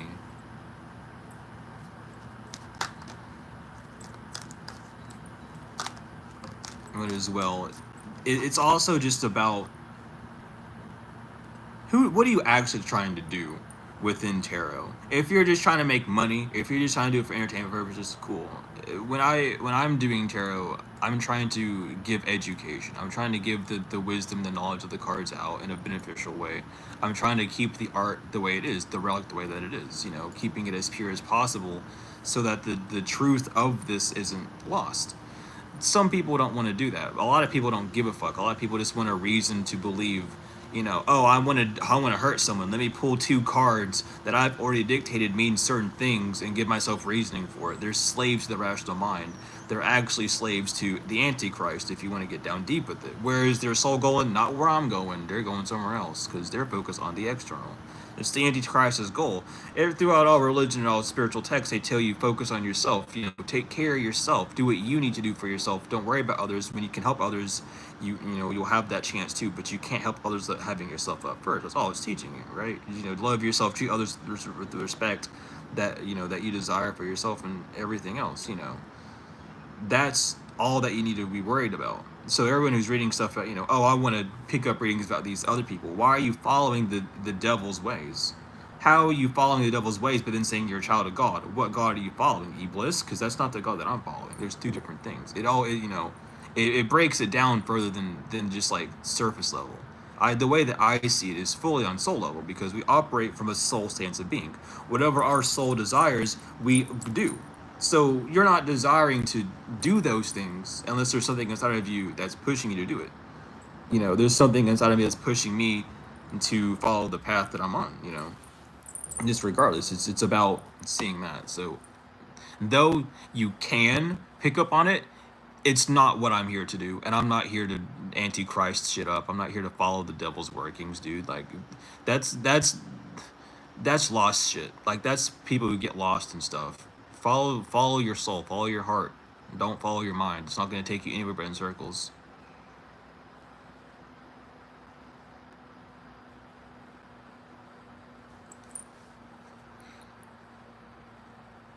How do you connect to the energy of client? It's not about connecting to energy. Tarot has nothing to do with energy. Tarot has nothing to do with energy. Um, Tarot is a psychology tool.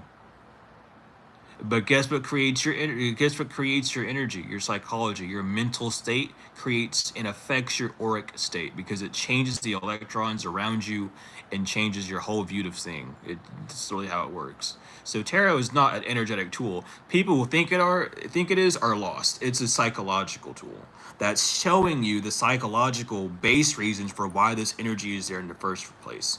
Why it's even around you. Why you're even attracting it. Why you even have it.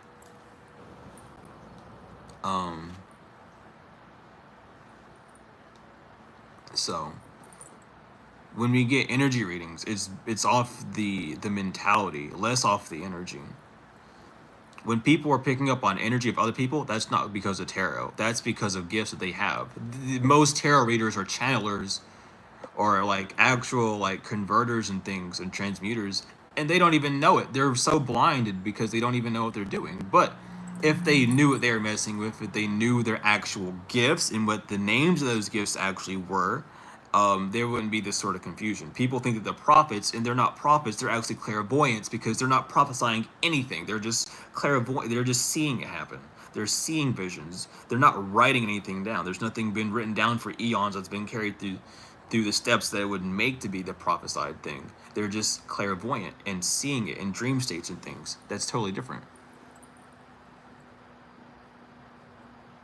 How would you find that out? The experiences throughout life. I found out that I could do firebending by just listening to myself one day. I was like, I want to move my hands around the fire, so I started doing so, and I started shaping the fire around.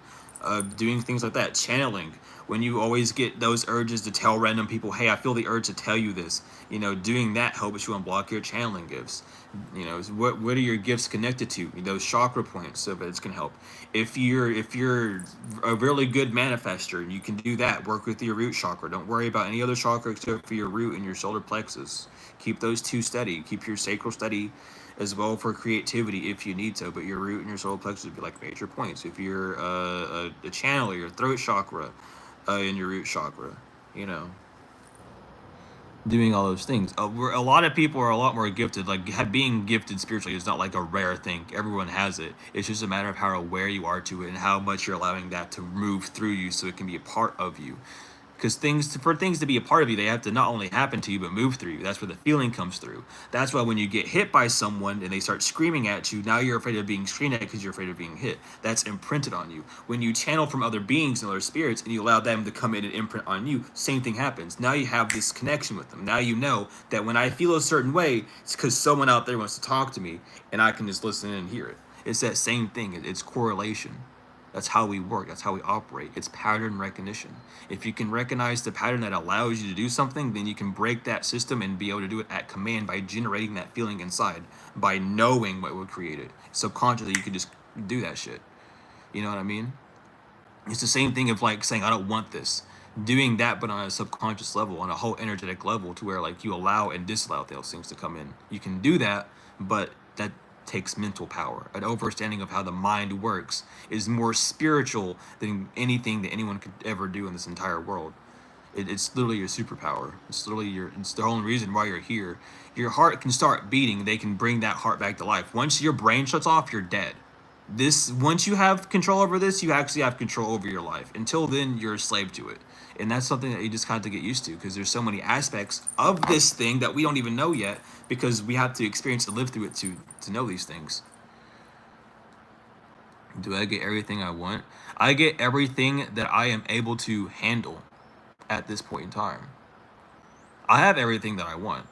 What I wanted, what my soul wanted, was just to come down here and experience and learn lessons. I'm good. I have that.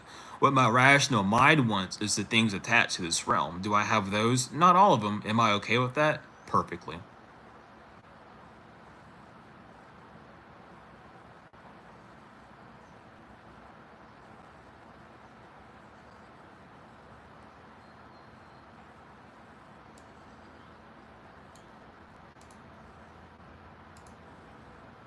Exactly. I get to make fucking art. What more is there to do? I get to express myself. God damn, that's crazy. I I not only get to express myself, but there's a chance I get to express myself to someone that also likes my expression.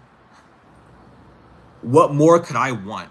What more could the ego want rather than someone else to agree with it? That's the, that's the whole point.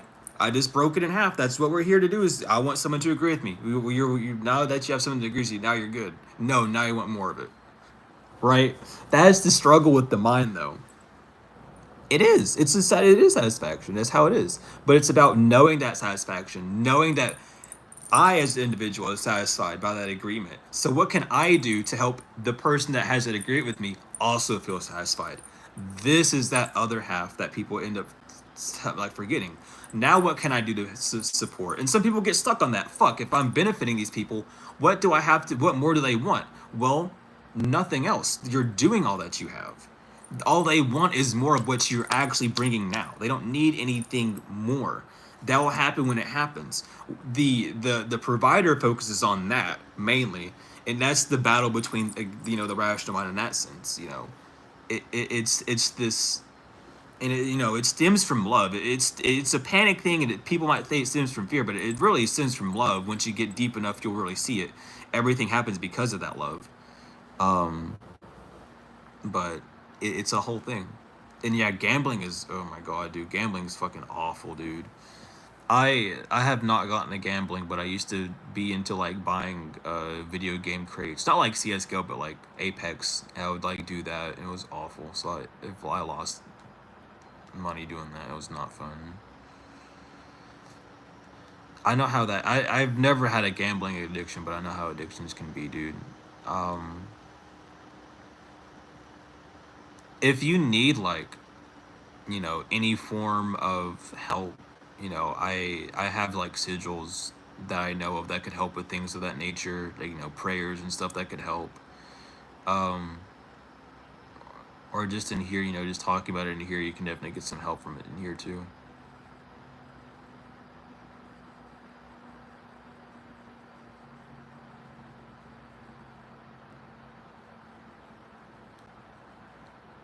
Oh, for just like gambling addiction or just addiction in general. Yeah, that's how addictions are. A lot of people don't think of it that way, but when addictions get to like that heavy point where you lose control of it, it is a form of possession.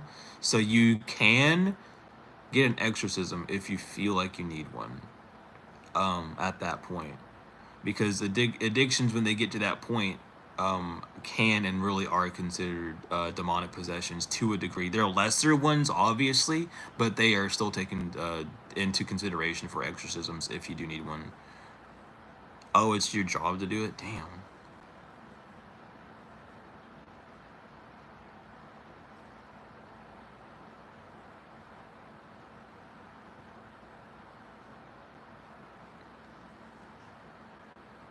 Damn.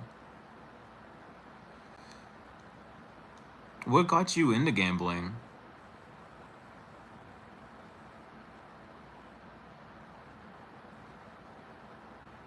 And was it like a particular person, or did you just do it one day? I got you, Lisa. You can, email me and I can send like sigils for that stuff.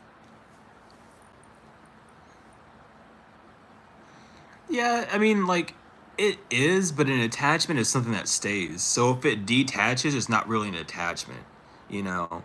It's more of a symbiotic thing. If it stays attached and it's permanently there and it's not helping you, then it's at that point. Your friend from 3 years ago. Hmm.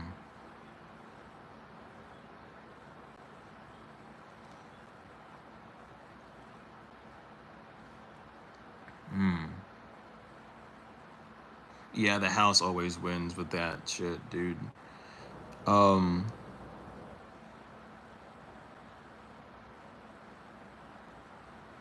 but yeah, I'm trying to think here.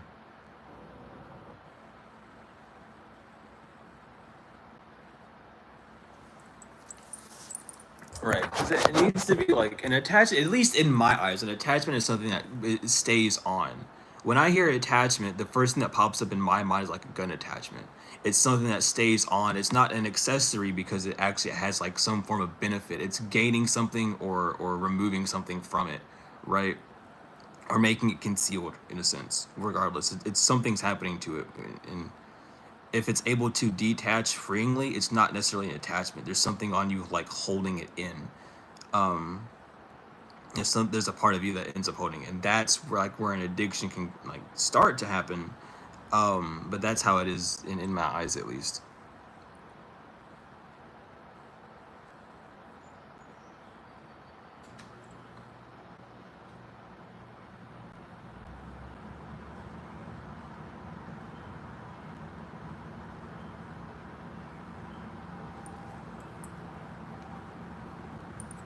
Yeah.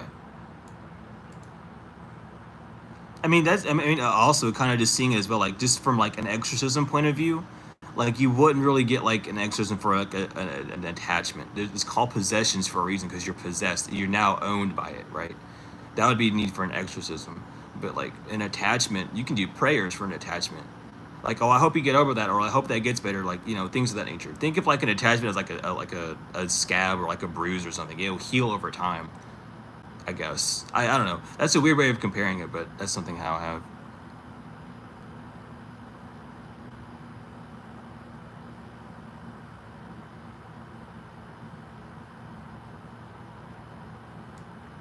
have. Dude, that's a good way of thinking about it. Listen, dead ass. Mm.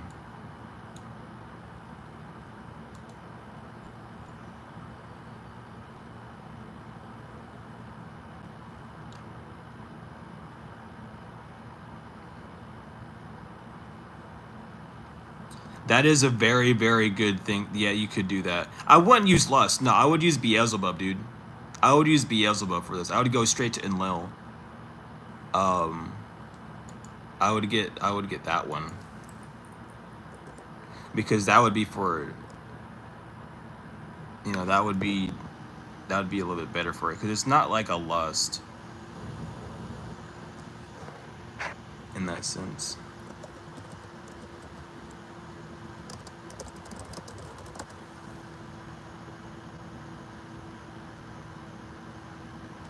Where the heck is it? Cause I have it somewhere.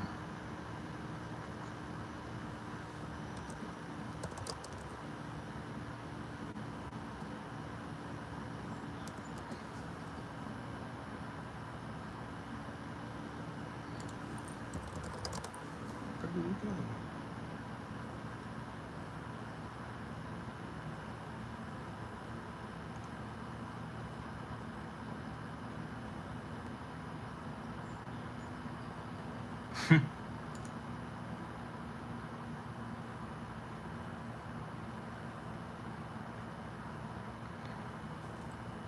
Well, that's a good start. Definitely getting rid of like the memories that kind of keep you pulled back to it. Is there anything that you do like beforehand that gets you into gambling? Like, is there like a mood or like an event that happens, like drinking, smoking, things of that like bring on the need to gambling, or is it just like randomly just hits?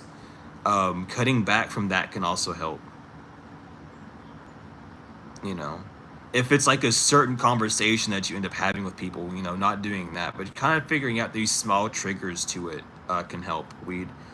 um either find someone that can like keep you from doing from going gambling when you smoke, or weaning off of that, would be a best benefit. I know some people would just tell you to cut cold turkey out smoking, but some people can't do that, and I get that. So if that's not something you want to do, where you don't want to quit smoking, just learn to detach the association of gambling with it, so that you're not so tempted to go gamble when you partake in it.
Goodness, Steven.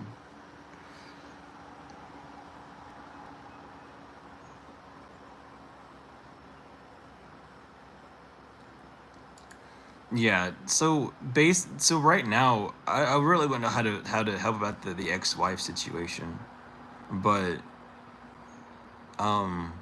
learning either transmuting how what you do with when you do smoke, or learning to wean off of that is a good first step. The stressors of definitely having an ex-wife I can see how that can definitely be a thing as well, especially with a child and dealing with all that.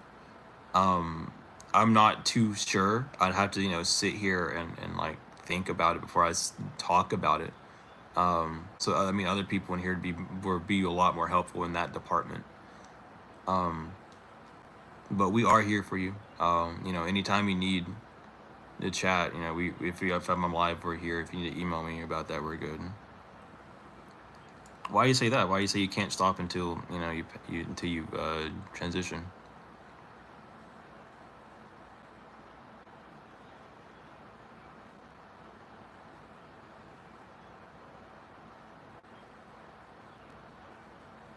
Hmm.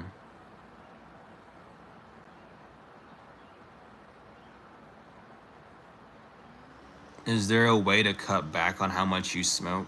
Because if you can't, if you're not able to like stop smoking, to get to a point to where you're not smoking and not gambling. Find another way to pass time when you end up smoking. Or you could start smoking Blue Lotus and Red Lotus. Smoking those together are really good. They give off the same like body high effect as weed does.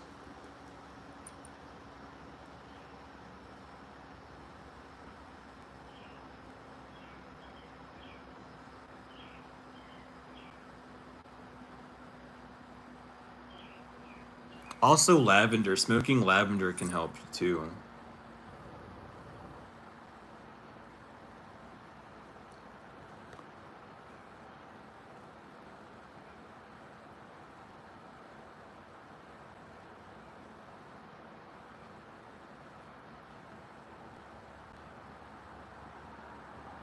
Mm. Yeah, get some I what I would do is research like herbs and find different herbs that you can smoke that give off like the effect of what you're wanting with weed. Um, you know what I mean? And doing that would be a lot more beneficial to you because then you would have the same effects of like what weed's giving you. You just wouldn't have like the need to go gambling. You would have that biorelaxation. You would have like the mood change that you would need, but you wouldn't have that craving of going out and gambling. It might pop up because of like muscle memory, but it wouldn't feel the same. It would be less driven by that substance, the more driven by yourself.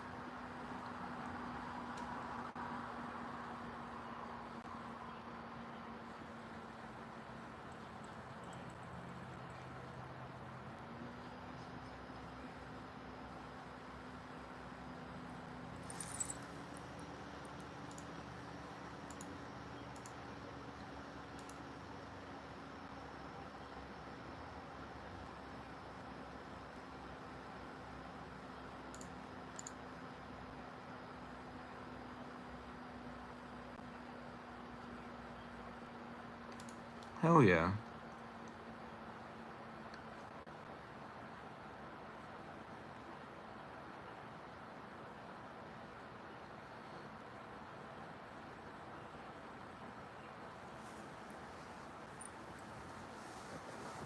Hell yeah. Well, I am wishing you luck on that journey, and you had the support of me, and I'm sure of a few others in here as well. If you need to email to keep, if you need someone to like talk to keep up to date with things like that, you can always email me. It's perfectly fine. Um, but you got this. It's gonna be a difficult journey at first, but you got this. Keep the head up and keep moving forward. Truly, I wouldn't try. Like, I don't listen. I'm all for, like, it's different when you snort stuff, dude, because that's going straight to your dome. I wouldn't try. I don't trust anything you gotta sniff. I'm sorry. Like, I get it. Like, some people might snort like fucking essential oils from like frankincense and myrrh, but I'm just gonna get a diffuser if I'm gonna do that shit, dude. Like, you know what I mean? There's different correlations. It's like boofing stuff, dude. It's like you're putting it like, though it's going into like more mucus receptors. It's like, why would you do that? But yeah.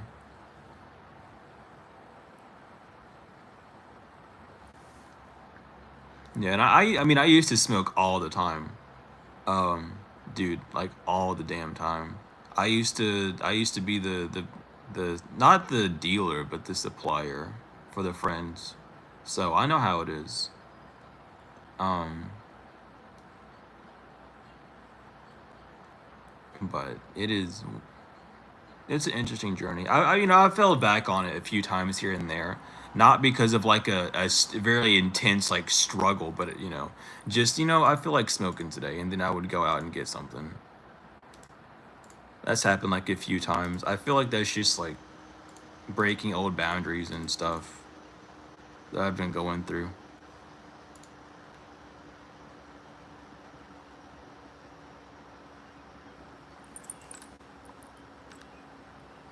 Yeah, I used to smoke Egyptian Blue Lotus all the time.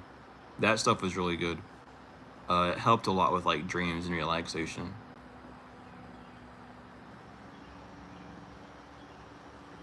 And it does help a lot with meditation as well.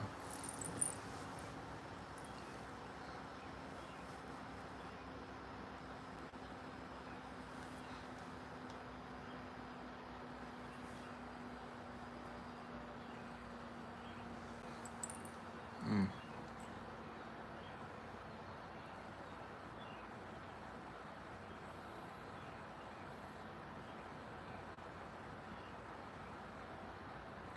The Egyptianness of the tarot symbol.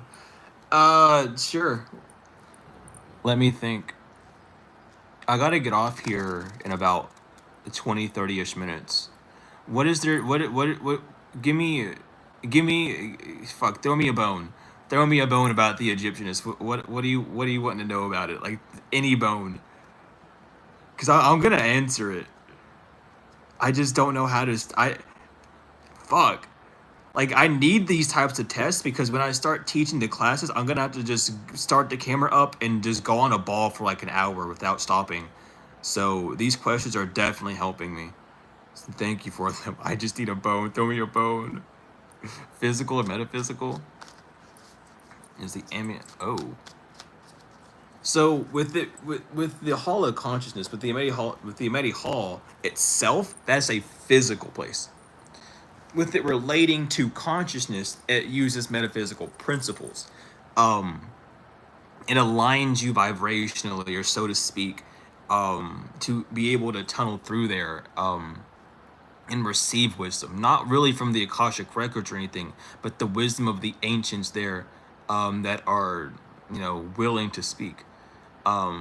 From the time that's happened there, from the energy that's passed there, from past tenses. I forgot what the clair is called.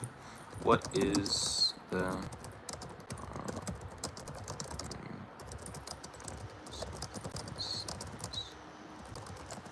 the fuck is it called? Yeah, psychometry. Psychometry is what it's called, and that's where you just touch objects and like perceive the historical things. So the Ameti Hall works off the metaphysical presence of like what the fuck it's called again? Psychometry. Um, but it's an actual place that you could go to. Um, what's there, I'm not sure. What you would learn from being in there, again, I'm not too sure. That would differ between like individuals. Um, Like the Akashic? No. Because the Akashic records is a choice. The Ameti halls is more of seeing like the consciousness that's gone through, like the energy that's gone through, the events of history that have existed in that plane, rather than the Akashic record just seeing everything. It's seeing like what's happened there, what brings you and your soul there, what energetic patterns align there with you. There's not much I know about the Ameti because it doesn't talk really about that within tarot. But the halls of Ameti are like a very, very sacred place. I'm thinking of that's another tomb. Is it? I think it's the tomb of Nefertiti. That you can only be in for like 15 minutes. I can't remember. I can't remember the other tomb name. I had another tomb in my head. It wasn't the right tomb. But the halls of Ameti is a very interesting place to go and look at through. And yeah, you can get a reading on the card. What is going on with my brain? Am I just like am I locked out now or something? I said I can get you the reading of the card. Cool. I can get you your reading. God.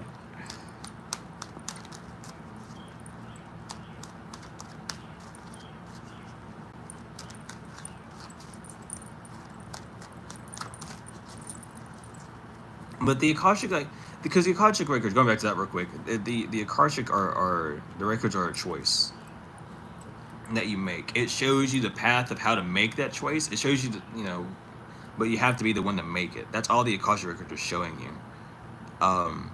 So they're two different things in that sense. And yeah, I read cards. So Kay, your first card is the Tower. We have not had this card pop out. So right now, this could either be like the falling of a plan, or the realization that something isn't quite working out the way that others have. I mean, excuse me.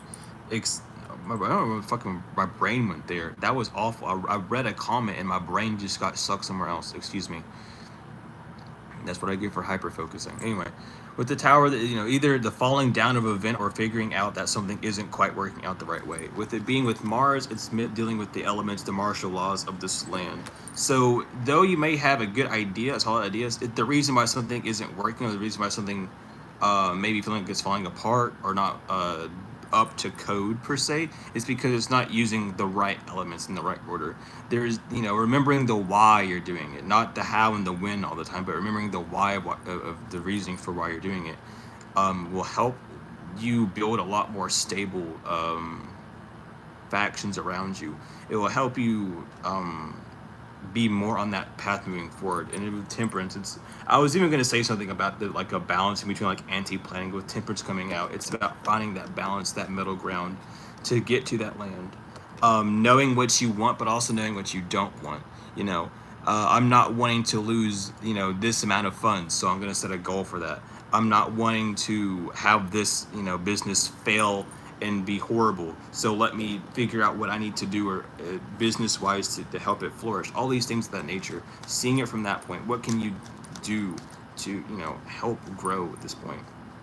I feel like that's what's going on majorly. It's like, so even if it's like a friendship that's falling apart, finding a balance ground. Was it a valued friendship, or was it a friendship that you had just because it allowed you to feel comfort due to how familiar it was in that sense?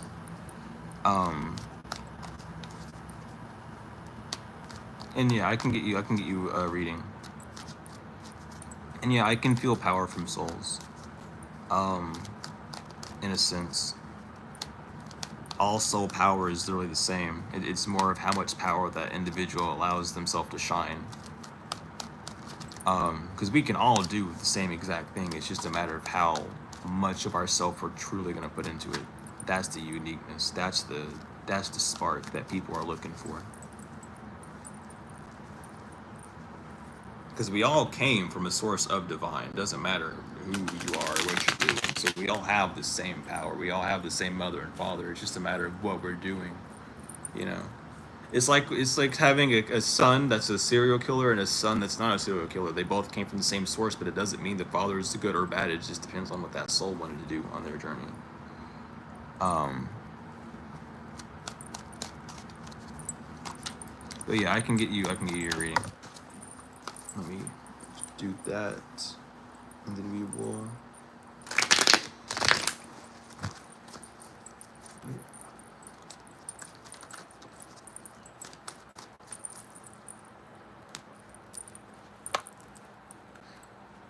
All right. So right now, I'm gonna call you. I don't know what to call you. I'm gonna call you K. My bad. So your first card right now is the Hermit. Your job right now isn't, to seclude yourself. It's not to go around and go searching. It's to draw information up. With the Hermit coming out, it's a card of saying there's information around you. There are things happening around you. There are things happening inside of you. Sky got you. Oh, it does say Sky. It's this K Sky. I'm sorry. Um. Anyway, thank you, Sky. It's asking you to just draw information up. There's some things that are happening around you, even things that are happening inside of you that you're needing to draw up, that you're needing to have find you. You're not really needing to search out and find anything or grab on anything at this moment. You're just kind of waiting for things to come to you at this time. With the other card coming out with the Chariot, it's with the Chariot coming out to the Hermit, especially because it's a 7 card. It's saying to wait. It's not time to quite move just yet. If things are feeling very uncomfortable at this time and you don't know what to do or how to move, it's because you're not really supposed to. You're going through this like morphing, and even you mentioned it, how you're going through all these trials and tribulations. There's something about just obtaining that wisdom from it, because it's going to take you off to this next point. So it's more of an experiencing point in time for you now rather than an active point. Of course, take action when you need to, when things are like happening and they need that sort of action. But don't forget that this is also a very like spiritual thing that is happening. There are events happening around you. There are things happening to you to get information from, to get that wisdom from. Excuse me, so that you can move forward. So try to remain not panicked. Don't allow the outer circumstances to shape you. Just allow them to kind of like give you those lessons of, if I do this, this is what's gonna happen. If I do this, this is how I'm gonna feel. Me putting all this panic and doing this got me this. Me putting all this energy into this thing got me all of that, and I didn't really want any of that either. And just letting these experiences guide you to more of a solidified version of who you are now. I feel like that's what you're heading forward to right now, Sky.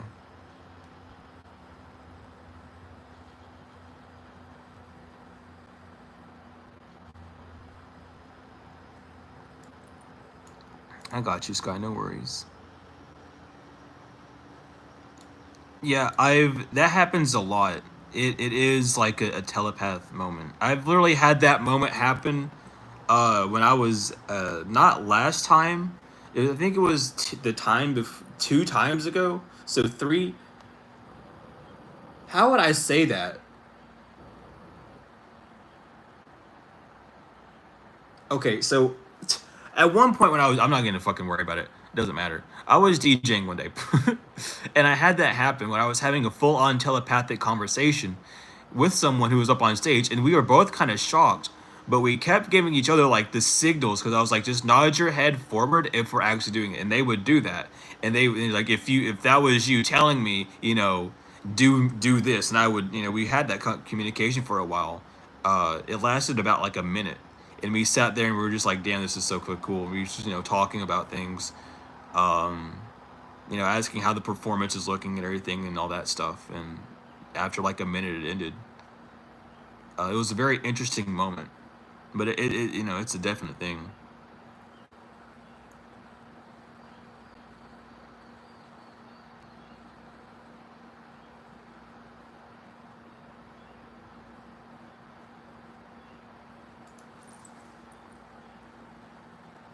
Sometimes it happens when I'm talking to someone. I'll like look them in the eyes on accident, and then I'll like get too zooped in, and I'll be like, they're talking to me. Like this isn't just like a flesh thing. It's like there's something talking to me in there, and then I end up like hearing thoughts from other people. It's bad. It's really bad. It's not bad. It's just very weird hearing someone talk and then hearing what they're actually meaning to say, or hearing like what caused that topic to disperse up as well. It's very funny. Oh my god. Got the hiccups.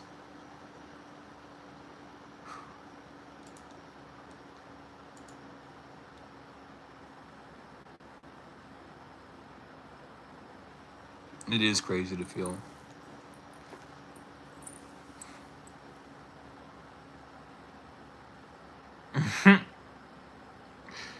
Dude, god, that's what I'm afraid of, Presley. I always like I always get those feelings about certain people. Like I always like I'll talk to certain people. Like I like there's a different intention behind what you're doing, and it's just weird. I do my best, Guy. I really do. I try to operate out of that heart space, dude. It's hard. But I'm doing what I feel like truly called to do. It's like it's between this and music. I don't have like any other thing like motivating me. And it's not saying that they're like my main source of happiness. Like if I didn't have music or tarot, I wouldn't be depressed. I just these are the only things that like give me like vital life. Like it's the only thing that actually allows me to like not only feel or like think that I'm contributing to the world, but just like allow me to, you know, exist. Like I don't know. I just I don't know how else to describe it. No, I feel that. Like I don't make eye contact for that same reason. Sometimes I just can't. Sometimes people are just like too open. Some people's vessels are just like way too open. And I see straight through them, and it's like I don't want to know all this about you. Um so I'm just gonna like dissociate during our conversations. I do that a lot. I had a friend that I couldn't like talk to at all for like a week, because anytime we would talk, I would like it would be this dry feeling, like the air around me would get dry, and I would just like I would have to detach. It's like I can't listen to you talk because it's doing something to me, but you know I'm just gonna I'm gonna dissociate. I'm gonna go to bed. Yeah, I do too. I detach like crazy. But whenever it's coming down to doing like tarot readings and stuff, I like looking people in the eyes when it comes down to that. Um, it just helps the soul connection. Wear glasses, see truth. I'm gonna wear copper around my eyes. I don't wear no glasses. Glasses they give you have chemicals on them that actually make your eyesight worse over time.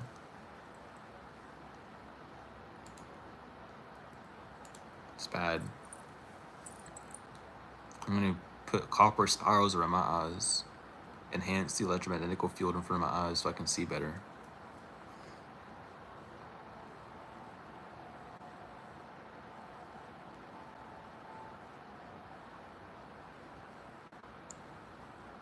Dude, no, for real. I get that all the time, Kay. I will walk up to people and say shit that I don't even mean to be saying. Like, I remember, um, dude, I always have to talk about this because I'll never fucking forget. Because this is the last interaction I had with them. It was with the person that locked me in the basement. I'll never forget it because I touched their soul. No one in their entire fucking life had hit someone's soul as hard as I hit theirs. I had them crying, and they still went through what they had to go through. They were disgruntled as fuck. They couldn't handle it. It was awful. But when time comes and I gotta look at someone in the eyes and I gotta like soul read, it happens. And ain't nothing that stops it. But I told them everything about themselves. I said, I know why you acting like this. I know, like, I didn't do it in like a mean way either. I was like, look, I care about you, and like you just got some trauma to work through. Obviously, I ain't going nowhere because you locked my dumb ass down here. But if you need to talk, you know, God, dude.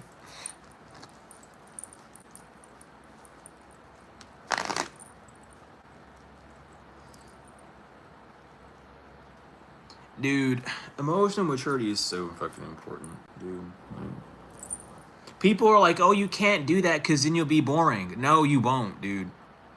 We're not saying that you have to stop laughing at poop jokes or whatever. Just like stop, like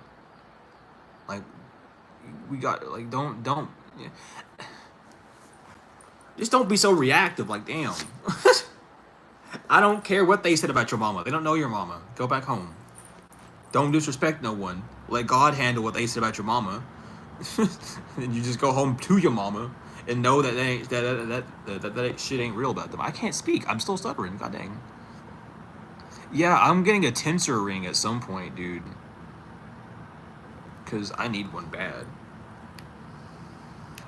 I need a tensor ring fucking bad.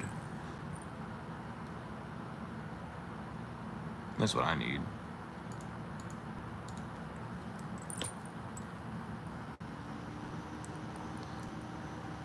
Math is what was it? Have you seen Dan? Have you seen that one video?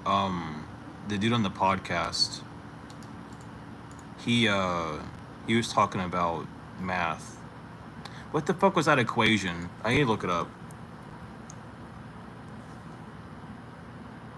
Yeah, a lot of my old friends don't like me for that same reason. Flotation therapy tank? I've never heard of one that before. I think I know what you're talking about. I've never like seen one though. What the fuck is that video? But anyway, he was talking about he was the dude that invented like all those drones that rotate around each other, like that spherical drone. What the fuck is that called? Someone doesn't know what I'm talking about. But he was talking about how the only reason why he could figure out the aerodynamics because of that is because he figured out that the math was wrong within the system that we use. What the fuck is it? I can't remember that dude. I see the video pop up on my Facebook feed ever so often. But I can't find it.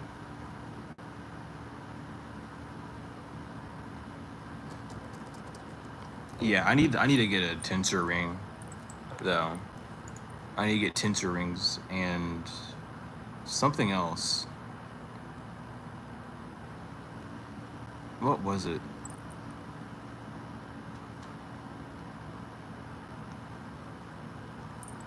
Is it? I don't know.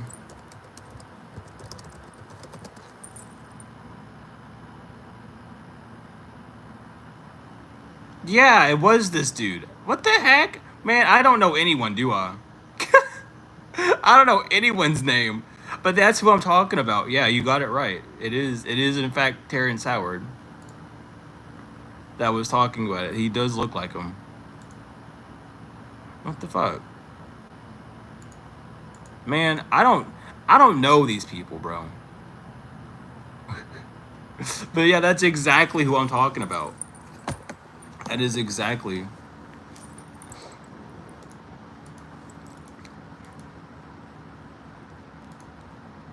Find you a career. Find you a hobby. Not everything has to be a job. You can have hobbies. You can have you know, fun in those regards.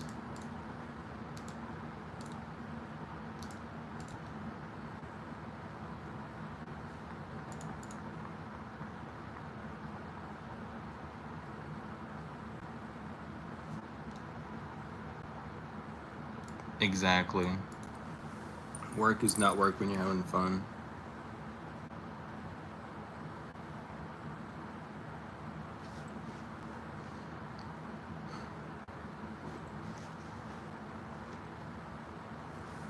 Same, hidden. I I do the same a lot.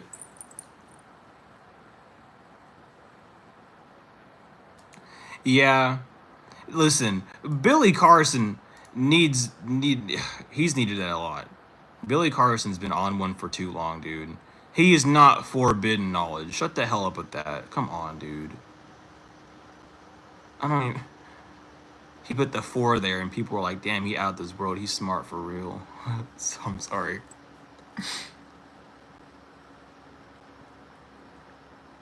On numerology's influence on tarot.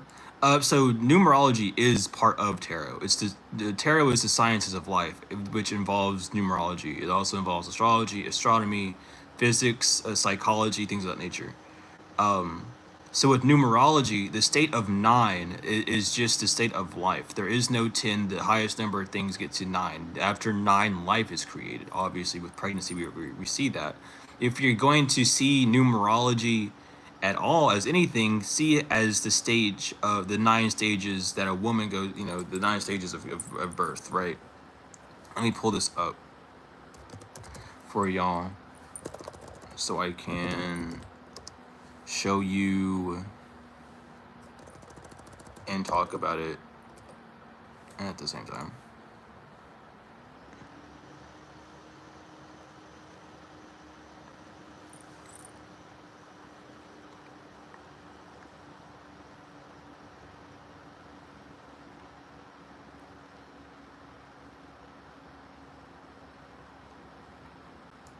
I feel that, Steven. Dude.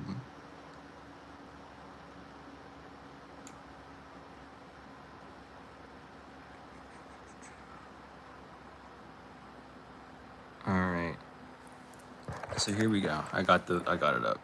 So this is the chart, like in the esoteric style.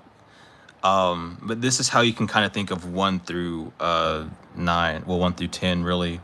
Well, it's 1 through 9, but it's the higher cycle, which would be life again. But 7th would be the weight. It's the Sabbath, obviously. But you can compare it to this. At the time of this, the sperm to conception, materialization, starting to form the mind involved with matter. Making the plans.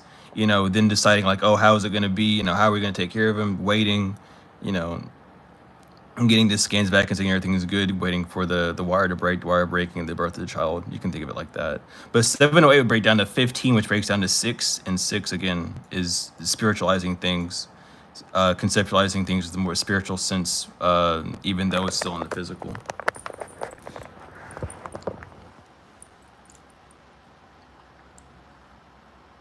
Because I wasn't born in Egypt, but I have a lot of ancestry from Egypt.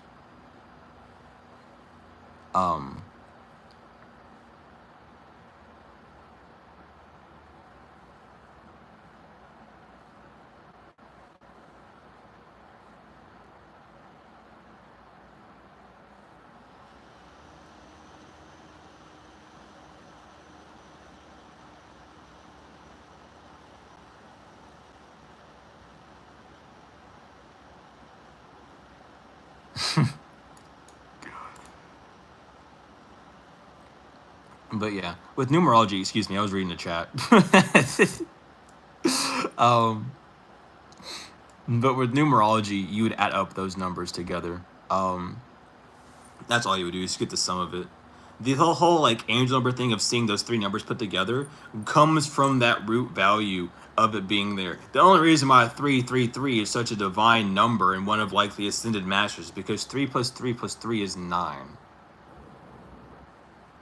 And 9 is the completion. It's the master number. So it's just compared like that. Angel numbers, you break them down to their root value, you can actually figure out what they're trying to show you, like what stage of life you're on it, and more of deeper of that message, a more precise, clean message. With those other numbers added, they can definitely help. It can make the message confusing, but you can also just give the root meanings for both those numbers and add them and use that as a message. Now 3 plus 3 plus 3 is 9.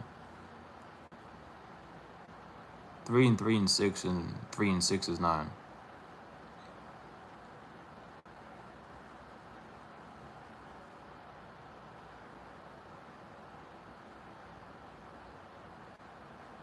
No, it's 9.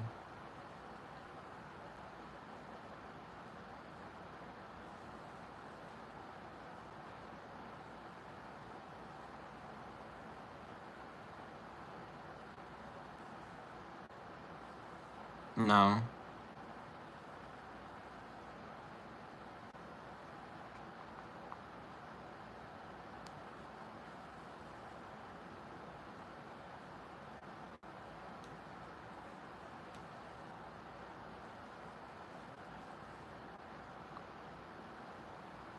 No, that you 3 plus 3 plus 3 is 9. I don't. And 6 times 3 is not 666.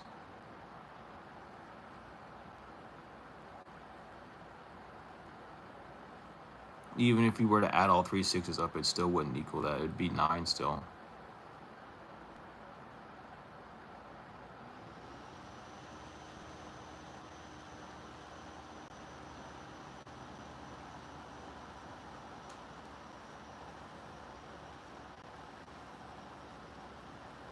Well, I don't believe anything. I only see the truth of matter. I don't need to believe in anything that causes confusion and delusion. Well, illusion, not delusion.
Hmm. Maybe I'll have to open that.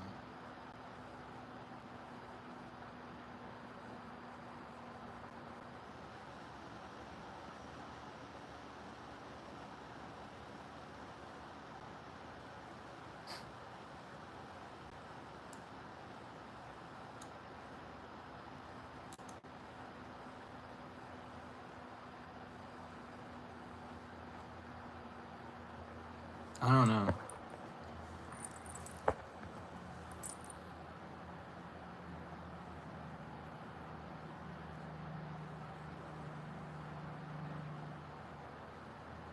Yeah, that's like this. That's the thing with like numerology and like just numbers in general, dude.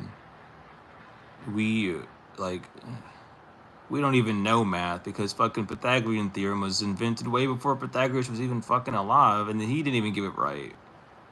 Shit's all the way back in the Sumerian tablets, dude. The Egyptians just made well. It was probably already had schools before the Egyptians came around, dude. Shit, let's keep it a buck. Egypt was not the first place. We've had fucking eons and eons and centuries of life on here before this shit happened, man. The Big Bang was just a fucking memory wipe, dog, or something. That's what I'm gonna call it, the memory wipe. That's what I'm saying it is. Cause life existed way before then. Right? The fuck you mean? Bacteria and atoms and shit had to exist way before that stuff, dog. And then you find a galaxy that are older than this bitch. So how the hell I can't I ain't believe nothing anyone says anymore, dude. It makes no sense. We found a galaxy 1,000,000 years older than ours. How the fuck did you do that, dude?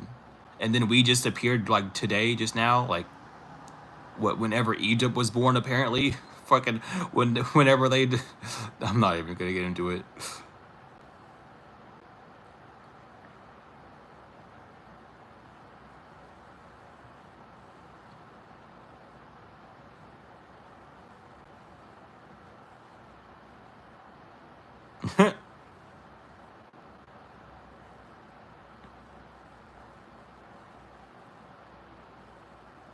Yeah, that's it's so funny you mentioned that, Daniel. Today I broke down the word dinosaur because I wanted to know what the fuck dinosaur meant. I want to know where it came from, other than people saying, "Oh, it came from the word big lizard." No, SAUR is a whole word, and it means like light brown and gray, reddish, yellowish, and like light brown. So SAR is like brown. What the fuck is a dinosaur? A brown lizard, dude. I'm sorry. I did research. I broke down what that word meant. Then I looked it up. SAUR. It goes back to like Greek, which stands for lizard. But there's an older one. Let me show you. There's another language it goes back to where it's commonly known as like a light bread and shit.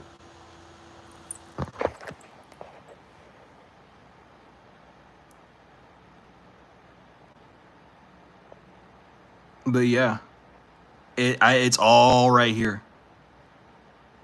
I was like, what the fuck does that do? So yeah, I was just breaking down words today and I found that out. But yeah, I mean, humans are reptilians. A lot of people got to get that down too, because there's a lot of people go, I hate reptilians. If I see a reptilian, I'll kill him. Well, bad news for you, buddy. We all have something in our brain that's actually part of the reptile's brain, and it's been proven not only by like research and science, but it's part of who we are. We all have the reptilian part of us. We're part man and beast, dude. Our organs can, in fact, regenerate.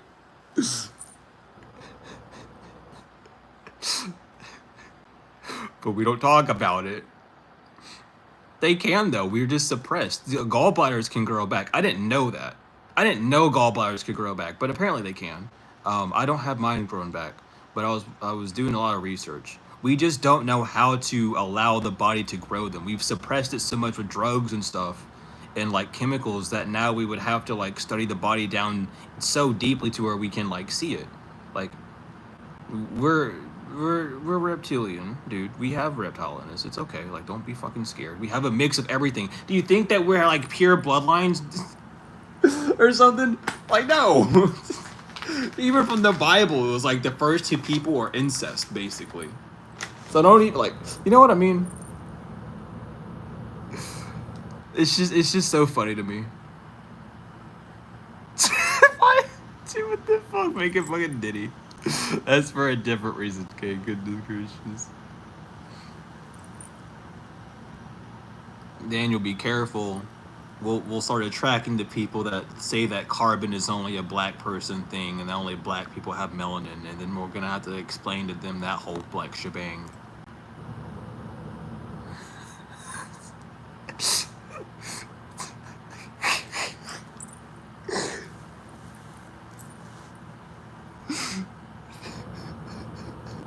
Dude. I don't know who the hell came up with that shit, dude. Have you all never heard of freckles before? That's melanin. Freckles is literal proof of melanin, dude. I don't know why people are just now figuring this out. Have you looked up? Dude, take biology. They'll tell you melanin. Everyone has it. It's a gene. It's either recessive or active. I mean, recessive or non-recessive, active or passive, whatever. Whatever the term is. I think it's recessive and non-recessive, actually. And then neuromelanin. Only certain people have There are black spots on our brain. Did you know that? We have neuromelanin. Our brain has melanin in it. There are plants outside that are yellow, that are melanated. Those plants that are red and green and blue have melanin in them. They are melanated plants, dude. Stop saying melanin is only black. You're stupid. There are blue things that are melanated. There are green things that are melanated. They exist on this plane. It is not just you. There's a lot more things that have melanin in it. Oh my goodness, that shit cracks me up. I don't know why. I don't know how people believe that, because that's concerning. For one, it's concerning because who were you learning this from, and why are you believing it? And two, I learned this in high school, so I would assume that more people would like. I don't know. Life is fucking scary sometimes, dude. Like, I don't know. Everyone's like 666 is carbon. No, the elemental number of carbon is 6, dude. And then you wanted to like associate 666, the number of Satan, to you because you were already demonized. Make that make sense. I'm sorry, I can't get behind it, dude. That's something that people like forget. Like, I don't know, man. Like, you can get sunburn when you're black. Melanin doesn't just protect you from the sun. There are black people that can't handle the sun. There are white people who are looking like Casper who can handle the sun just fine. It it's so much deeper than melanin, bro. And these people, some people just get stuck on that stuff. It's like they want to bring the race war wherever they fucking go. It's crazy. You are not gonna win that race, dude. There's no winner in a race war, bro. Y'all all gonna fall short. Like a million sticks. Ain't no one gonna win that shit. You run in too fast, they cut your legs off. You breathe in too perfectly, they poke holes in your lungs. You ain't winning shit.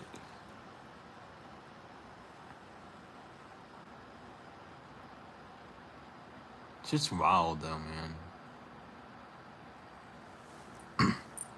I'm actually glad that I haven't had anyone pop up in here with that, because that I would hate to have like I wouldn't hate to teach biology. I just don't know that much. I'm not that solid on my biology, but I know enough to like debunk. Like, don't come up and ask me what fucking what geno is part, like what geno pool the other than the melanin pool, like what all controls melanin and shit. Don't ask me that. Don't ask me about the recessive shit. But like other than that.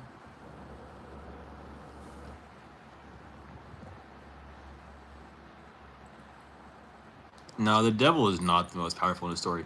It's only as powerful as you make it, and the only reason why the devil has so much control now is because of the Christian narrative. They actually do way more devil worshiping than worshiping God. What they do is called fear mongering, which is devil worship basically. What's the opposite of being happy and joyful in life? Being absolutely afraid and detrimented by everything. You know. Spiritualize it, condense it down as low as you can condense it, and you have your full on answer for like what's going on. Like it's bizarre. I would be in trouble without the sun. Exactly. Because hate is its own thing. Love is its own thing. These are all like different things. It's on a spectrum of how greater or lesser it is.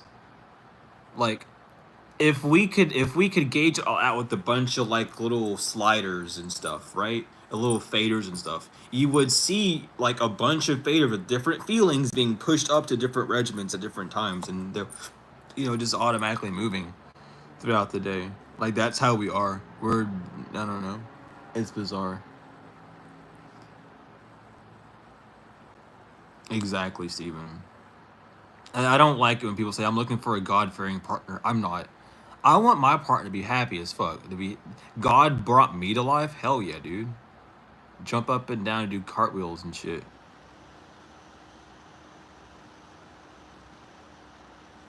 Well, hello. Sorry.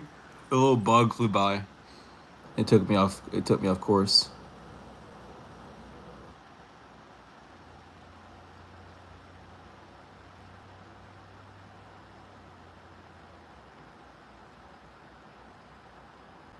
Yeah, I get it. The sun's not for everyone though. Some people just can't handle the sun. It be how it be.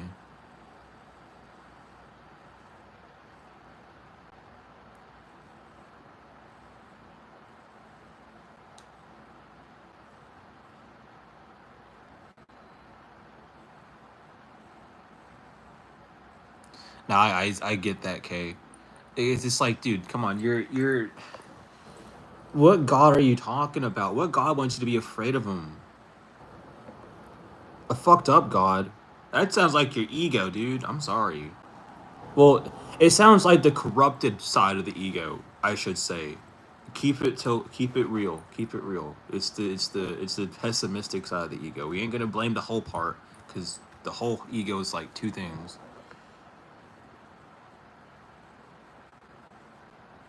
Yeah.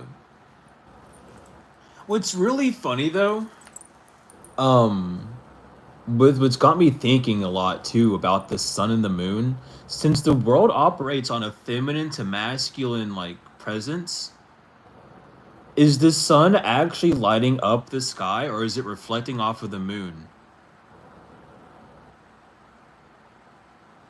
You know what I mean?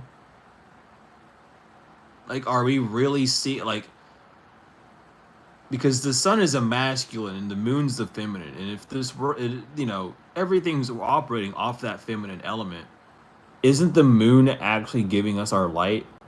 Then, like, the sun and the moon are both luminaries, obviously, but by laws of this universe, by laws of nature, would the moon not be giving us our actual source of light, not the sun? Because the sun doesn't actually light up space. It doesn't really do that. It just sends out that electromagnetic energy. That's all it's doing. So who's receiving it? It has to go through something.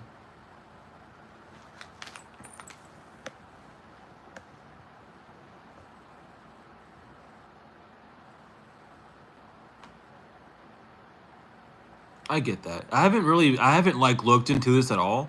I've just been thinking about that recently because it's like because obviously I'm using like the science behind it. I'm not just throwing everything out the window. Like I'm like I'm making sure that I'm getting at least something, but working off of like that element has me thinking like that, and I'm not sure. Because it also goes back to the whole thing we're taught backwards, and it's not something like silly. It's something to look into because if we're taught wrong or backwards, it's safe to assume just to check. And I don't know. It's been on my mind recently, like this, because I don't know. Everyone uses moon water. No one uses sun water. It wasn't until recently that people were starting to figure out that sun water was like a real thing that people could use. Like it wasn't really popularized until recently. So it's got me thinking, like, what are we doing here? Like, there's just so much. There's so much, and times are gonna get weirder as stuff goes on. So I'm not even surprised. I wouldn't be surprised if our actual source of the sun was Jupiter, dude. I wouldn't fucking be surprised. Um. So yeah, so is the moon though. The moon is also used for cleansings and clearings. It doesn't matter if it's for crystal or not. But sun water is the same as moon water. It's water charged by the sun. You know, and it's useful for certain works. For cleansing, for radiating, for solar plexus rehabilitations and stuff of that nature. But it just hasn't been seen or talked about until like the past 2 years. Like I even remember someone told me about it, like, yeah, this isn't like no one really does this anymore. It's like, why not? Like everyone's like, you know what I mean? And even like when the sun's out, like the moon isn't gone. Like you can still use the moon magic during the sun hours, dude. Like the moon's still there. It's not gone. Wouldn't it be more amplified since there would be another source behind it, like present? There's so many things. Like you know what I mean? Like if we're gonna talk metaphysics, let's go down a little bit deeper. Yeah, exactly. Is this like obviously because again, going down to the metaphysics of it, life is nothing but a reflection of internal and external. So what the fuck is going like all these things that we gotta like, you know, we're using our brain. They don't want us using our brain, but regardless, it's just a fun little rabbit hole to go down. Because it's not saying that because both luminaries have their exact usages always. But Earth being in the middle of both, the moon and the sun in that sense, with those characters involved, it's all that.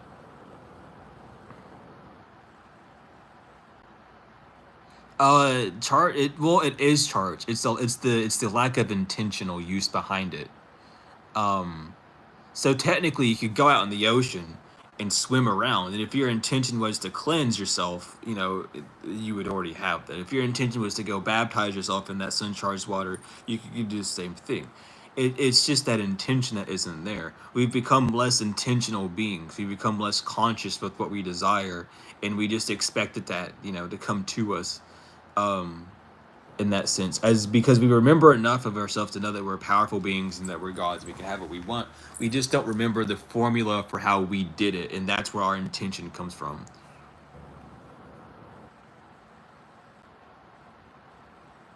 Exactly, yeah, exactly, Sky. Like it's all these things that we had to like look at, Not have to. I like looking at them. I like talking about shit like this because it's interesting, and especially when you talk about it with people with open minds, dude. The answers, the amount of like answers that you can kind of come up with, and like it's just it's interesting.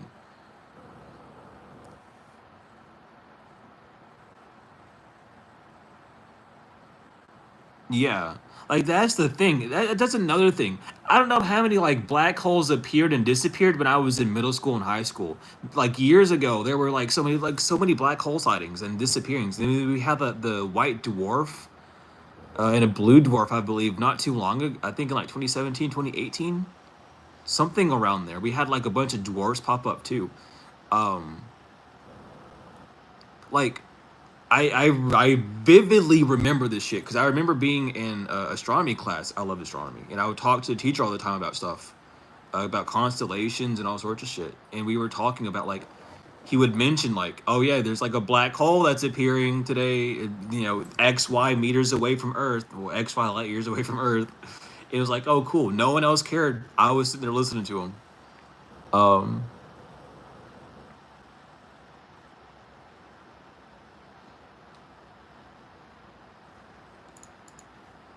But that was, I just remember that whole string of events. That was a crazy time. Like there was so much stuff happening back through like 2016 through 2019. There were so many like portals and shit happening that I just wasn't aware of.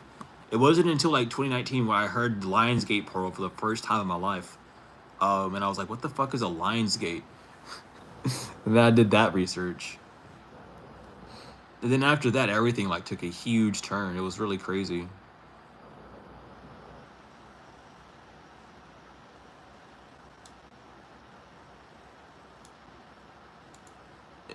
Uh, that rings a bell. The gate program rings a bell. I think, dude, oh my god, no. That rings a bell. I wasn't allowed in tag. They kicked me out of tag. It was really upsetting. It pissed me off. Because I really wanted to go. Because I was in like talented, I was in tag when I was in first and second grade. Because I was reading at levels I should not have been reading at. At all. I was reading at like middle school and high school levels in elementary schools. Fucked up. I could not read elementary school. I could like it was boring to me. It was awful. I was reading a middle school like grade book because I was like I have to read this. It's entertaining.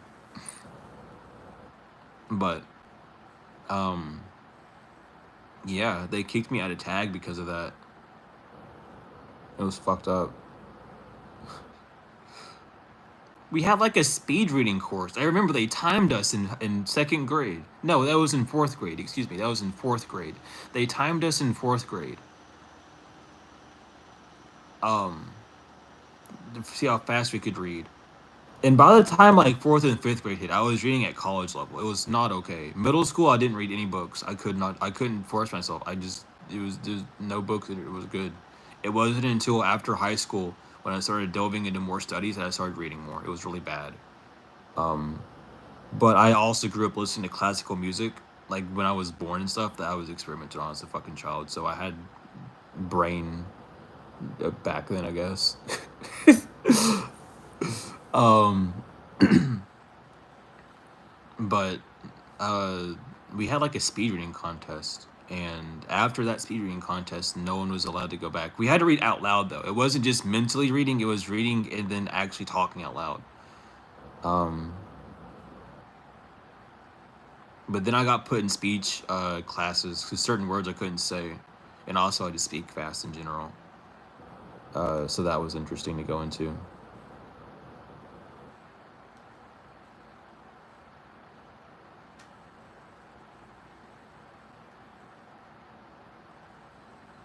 Yeah, but I remember as a child I went into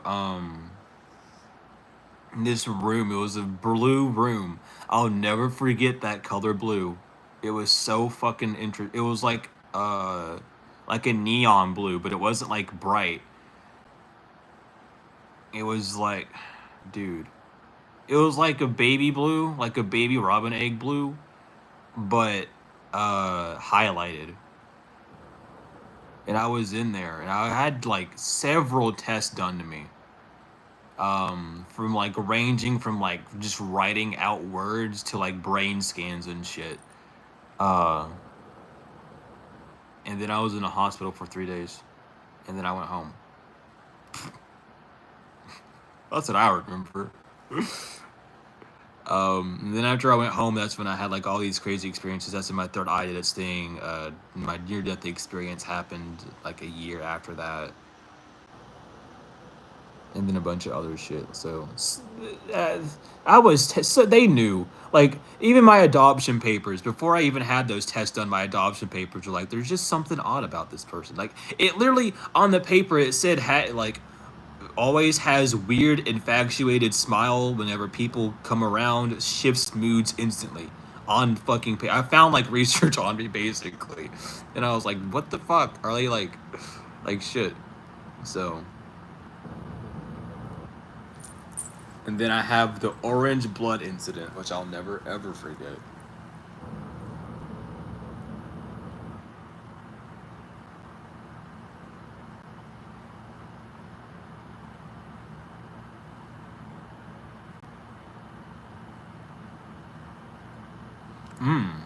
Man, I'm getting all sorts of memories now. I did this talent show where we were doing it was like what no it wasn't a talent show, what was it?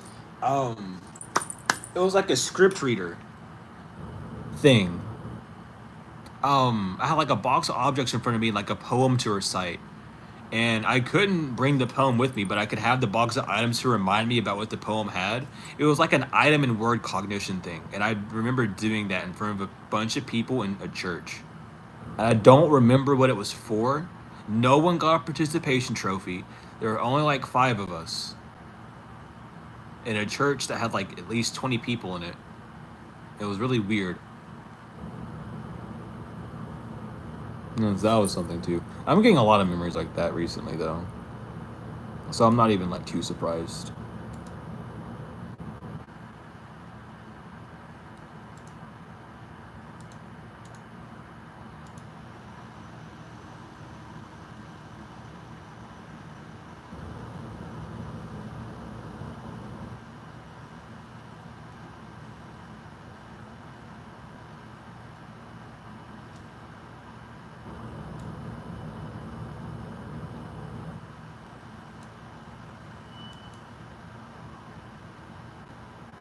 Dude, I don't remember where we're at. I'm reading like I'm catching up with the chat. I can't even like answer questions right now. My brain's exploding.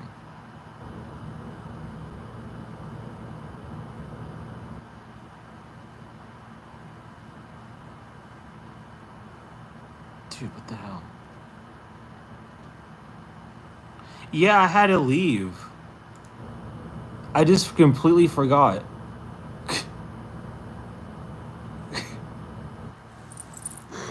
Dude. I really just don't care, I guess. I completely forgot I had to leave. No, you're fine. It's not. It was. Apparently, it's not that important. If it was important, I would have left, and I would have also got a message from the individual if it was important. I have neither of those right now, so it wasn't that important. They lied to me. Well, they didn't lie to me. I set my expectations higher than they sent me. Regardless, I'm good. We're just talking. I mean, yeah, it's like an hour after, but you know who cares? We here. I don't know. I completely forgot. So people gotta remind me. Like, listen, I don't care how tapped in you think I am. I am so human at the end of the day, and I will just forget. I will just completely forget, dude. I don't care. I could be God's like right. I could just be fucking Metatron and not know it, right? I could be God's right hand man, and still not remember shit. It doesn't. I could be God himself and just I just didn't remember. It don't matter, dude. This shit's so funny. It's so funny because it's like I'm this super awesome, powerful being in my soul, but I don't remember what the fuck I was supposed to do 5 minutes ago. There's your god powers for you. Memory loss. You have the gift of amnesia.